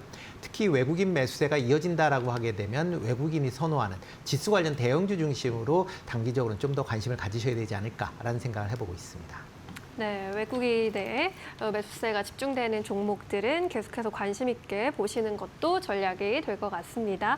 팀장님께서는 어떻게 내일 포인트 좀 잡고 계실까요? 네, 오늘 저녁에 이제 미국의 2분기 GDP 확정치가 발표가 됩니다. 뭐 예상치는 뭐 전달보다 0.3% 정도 상승을 했는데 최근의 흐름들 보시면 물가와 고용이 그렇게 좀 좋지 않은 모습을 보였기 때문에 경제 성장에 대한 뭐 바로미터라고 할 수 있는 GDP 성장률이 얼마만큼 잘 나오는지에 따라서 결국엔 금리 인하를 추가적으로 단행할 수 있는 그런 조건이 만들어질 수 있기 때문에 지켜보셔야 될 것 같고요. 네. 그리고 오늘부터 28일까지 동경에서 게임쇼가 있습니다. 그렇기 때문에 국내 게임사들이 뭐 여러 가지 게임들을 발표할 거고 제가 봤을 때는 일단 뭐 펄어비스라고 하는 게임 회사가 이제 그 붉은 사막이라는 게임을 3월 19일 날 출시한다라는 그 기대감이 있고요. 그리고 넥슨 게임즈가 뭐 퍼스트 디센던트와 더불어서 베요네타라고 하는 게임과 콜라보를 진행을 한다라고 합니다. 그리고 NC소프트는 아이온 2를 11월 19일 날 역시나 출시를 한다라고 하기 때문에 결과적으로 게임 관련된 부분과 그리고 라인업 관련된 부분을 좀 눈여겨보셔야 될 필요가 있다. 그리고 마지막으로는 이제 연휴가 임박할수록 수급의 매도세가 계속 이어질 가능성이 높습니다. 뭐 세 가지로 정리를 할 수 있을 것 같은데 일단 뭐 추석에 어떻게 보면 사용할 수 있는 현금을 만들기 위해서 매도를 한다. 그래서 이거는 다음 주 화요일까지 일단 매도를 해야지 결국에는 목요일 날 현금을 찾을 수 있기 때문에 매도세가 계속 나올 가능성이 높다. 그리고 연휴가 길기 때문에 일단은 좀 팔고 보자라는 투자 심리도 있는 것 같습니다. 그리고 마지막으로는 일단 시장 자체가 단기적으로 많이 올랐기 때문에 일단은 수익을 좀 챙기고 나서 좀 보자라고 하는 투자자들이 많은 것 같아요. 그래서 이런 거를 다 감안을 해보면 결과적으로 다음 주까지 매도세가 얼마만큼 나올지는 모르겠지만 매도세는 계속 나올 가능성이 높다. 하지만 이 매도세가 추가적인 추세를 완전 하락을 시키거나 아니면 추세 전환으로 뭐 조정이 크게 나올 가능성은 크지 않기 때문에 일단 시장 조정 시에는 그동안에 못 담은 종목들을 좀 담는 기회로 삼는 게 좋지 않을까 그렇게 좀 정리를 해보도록 하겠습니다. 네, 조정을 기회로 삼아보는 것이 지금은 또 조언을 해주셨고 아무래도 다음 주 연휴를 앞두고 좀 매도세가 확대되는 분위기인 것 같은데요. 그렇다면 이 시점에서 주목해볼 만한 종목으로 넘어가 보도록 하겠습니다. 대표님께서는 어떤 종목을 좀 주목해 보셨을까요? 네, 뭐 조선주가 뭐 최근 조금 조정을 좀 받았고요. 뭐 조금 움직이곤 있지만 네. 일단 뭐 조선 관련된 종목들의 추가적인 상승 여력은 좀 남아 있다라고 좀 생각을 하고 있습니다. 그런 관점에서 뭐 삼성중공업 조금 관심 있게 보시면 어떨까 싶습니다. 네. 특히 이제 오늘 얘기 나온 것 중에 하나가 이제 미국에서 이제 알래스카 LNG 프로젝트가 이제 본격화될 가능성이 이제 상당히 높아졌다라고 보시면 될 것 같고요. 뭐 LNG 프로젝트가 진행이 된다라고 하게 되면 뭐 송유관이나 아니면 뭐 이런 플랜트 관련된 그런 부분에 이제 관심을 많이 갖게 되는데요. 그와 더불어 이제 LNG를 일단 뭐 송유관을 깔아서 뭐 만든다라고 해도 이와 더불어 봐야 되는 게 미국 내에서 미국 해외 지역으로 이제 수출을 해야 됩니다. 그러기 위해서는 LNG 운반선이라는 게 반드시 필요한 그런 상황이고요. 특히 LNG 프로젝트가 진행이 되는 초기서부터 이런 이제 선박의 발주가 예정이 되어 있습니다. 특히 알래스카 프로젝트 같은 경우는 뭐 지금 향후 12개월 내에 지금 추진을 하겠다라고 이제 미국 에너지 장관이 이제 밝혔듯이 조만간 이제 추진이 된다라고 하게 되면 그에 따라서 LNG 선에 대한 발주가 일어날 가능성은 충분히 있다라고 생각을 하시면 될 것 같고요. 이와 더불어 글로벌 친환경 발주가 확대되고 있는 그런 추세입니다. 뭐 IMO 2050에 따라서 탄소 배출을 이제 제로로 만들겠다라는 그런 이제 얘기들이 계속 나오고 있고요. 특히 삼성중공업 같은 경우에는 최근에 프랑스 선급으로부터 암모니아 기반의 수소 연료전지 추진선에 대한 기본 설계를 인증을 취득을 했습니다. 그러니까 그만큼 이제 수소 추진선을 만들 수 있다라는 거고요. 이와 더불어 이제 MSR, 그러니까 소형 이제 모듈형 용용, 그러니까 원자로를 기반으로 한 그런 이제 추진선에 대한 기본 설계도 인증을 이미 취득한 그런 상황입니다. 향후 이런 이제 기술을 바탕으로 친환경 선박에 대한 발주가 증가할 가능성은 충분히 있다라고 보시면 될 것 같고요. 최근 6거래일 연속 지금 외국인들이 순매수를 보이고 있는 그런 상황입니다. 한 255만 주 정도 순매수를 보이고 있는데요. 그만큼 외국인들이 꾸준히 관심을 갖고 있다라는 점도 같이 좀 주목해 보시면 좋을 걸로 보여집니다. 뭐 최근 뭐 계속 우상향을 보였기 때문에 뭐 지금 52주가 계속 지금 신고가 영역, 52주 신고가 영역인데요. 네. 추가적으로 상승 여력은 가능하다. 한 27,000원대까지는 충분히 올라갈 수 있다라고 생각을 하고 있는 그런 상황이고요. 만약 손절한다라고 하게 되면 19,000원 정도에서 한번 손절을 검토해 보셔도 되지 않을까 싶습니다. 네, 좋습니다. 삼성중공업 최근에 조방원 안에서 조선주가 살짝 좀 주춤한 느낌이었는데 다시금 또 올라올 수 있을지 기대해 보도록 하겠습니다. 팀장님께서는 어떤 종목 보고 계실까요? 저는 역시 이제 반도체 쪽 관련된 종목 STI라고 하는 회사를 좀 관심 있게 보자라고 말씀드리도록 하겠습니다. 동사는 이제 CCSS라고 해서 이제 화학, 케미칼, 인프라 쪽에 대한 투자를 단행을 하는 데 있어서 일단 삼성전자나 SK하이닉스 쪽에 인프라 투자를 하는 데 있어서의 그런 투자를 먼저 선행적으로 진행을 하고 있는 그런 업체다라고 생각을 하시면 될 것 같아요. 그래서 공장을 짓는 데 있어서 이 화학, 케미칼, 인프라는 당연히 사용이 될 수밖에 없기 때문에 지금 이제 정지가 되고 있는 평택 공장, 삼성전자의 평택 공장 다시 투자자의 재개가 빨리 된다라고 보면 동사 당연히 이제 수혜를 받을 가능성이 높을 것 같고요. 역시 SK하이닉스도 용인이나 청주 공장이 투자가 재개가 되고 이 재개가 좀 빨리 진행이 된다라고 하면 동사의 이런 인프라 쪽에 대한 투자는 다시 좀 진행이 될 가능성이 높다. 그래서 1, 2분기 때 실적이 별로 안 좋았었던 거는 투자 재개가 원활하게 잘 진행이 되지 않았기 때문이다라고 좀 볼 수가 있을 것 같습니다. 두 번째는 이제 HBM 쪽 관련된 장비 쪽에 대한 투자가 계속 진행이 되고 있다라는 부분인데 동사는 HBM 리플러 장비뿐만 아니라 이 하이브리드 본딩 장비 쪽 부품도 공급을 하려고 준비를 하고 있는 상황입니다. 그래서 이 HBM 장비는 국내뿐만 아니라 중국 시장 쪽에 이미 진출해 놓은 상황이고요. 거기에 대해서 이제 안정적인 수익을 만들어 가고 있는 상황이고 또한 이제 HBM 하이브리드 본딩 장비가 본격적으로 탑재가 된다라고 하면 거기에 부품까지도 공급을 할 수 있는 그 부분으로 만들어 놓은 부분들이 없지 않아 있어서 관심 있게 보시면 좋을 것 같다. 그리고 마지막으로 이제 하반기 실적에 대한 부분으로 봤을 때 올해 이 매출에 대한 컨센서스가 3,959억, 그리고 영업이익이 359억, 그리고 순이익이 273억입니다. 이렇게 만약에 이 수치대로 어느 정도 부합되게 나온다라고 하면 결국엔 PER이 10배에서 13배 정도 수준이 갖게 되지 않기 때문에 역시 뭐 가격적인 매력이 높다라고 볼 수가 있기 때문에 오늘 뭐 조정 시에 좀 매수를 하면 좋을 것 같고요. 뭐 23,350원으로 마감이 됐지만 뭐 22,500원 사이까지도 매수 충분히 가능하다라고 말씀드릴 수 있을 것 같고 1차는 일단 좀 중장기적으로 이 좀 길게 가져가는 전략으로 가져가시면서 3만 원 제시를 해드리고요. 손절가는 21,400원 제시해드릴 테니까 투자하시는 데 참고하시면 좋을 것 같습니다. 네, 반도체 쪽에서 STI 집중해 주셨습니다. 목표가 3만 원까지 바라보도록 하겠습니다. 자, 내일 시장 한마디 이제 여쭤보도록 할게요. 대표님 어떤 의견 주시겠어요? 네, 여전히 뭐 시장에서 외국인의 매매 패턴이 상당히 중요하기 때문에 외국인 매매에 대해서 좀 주목을 해보자라고 말씀드리겠습니다. 외국인에 주목해보자. 팀장님께서는요? 저는 이제 수익이 지금 안 나시고 계신 분들이 상당히 많지만 그래도 이제 수익을 난다라고 생각을 하시면 이제 천리길도 한 걸음부터 보셔야 된다.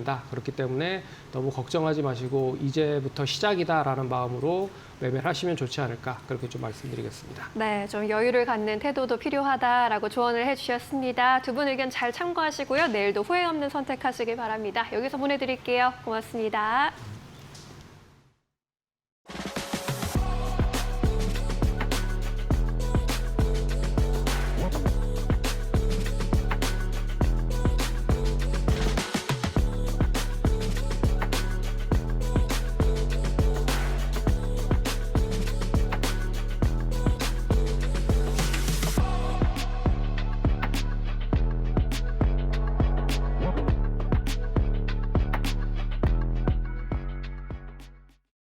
네, 오늘 저희가 준비한 소식은 여기까지입니다. 내일 다시 찾아뵙겠습니다. 시청해주신 여러분 고맙습니다. 오늘도 내일도 파이널 샷!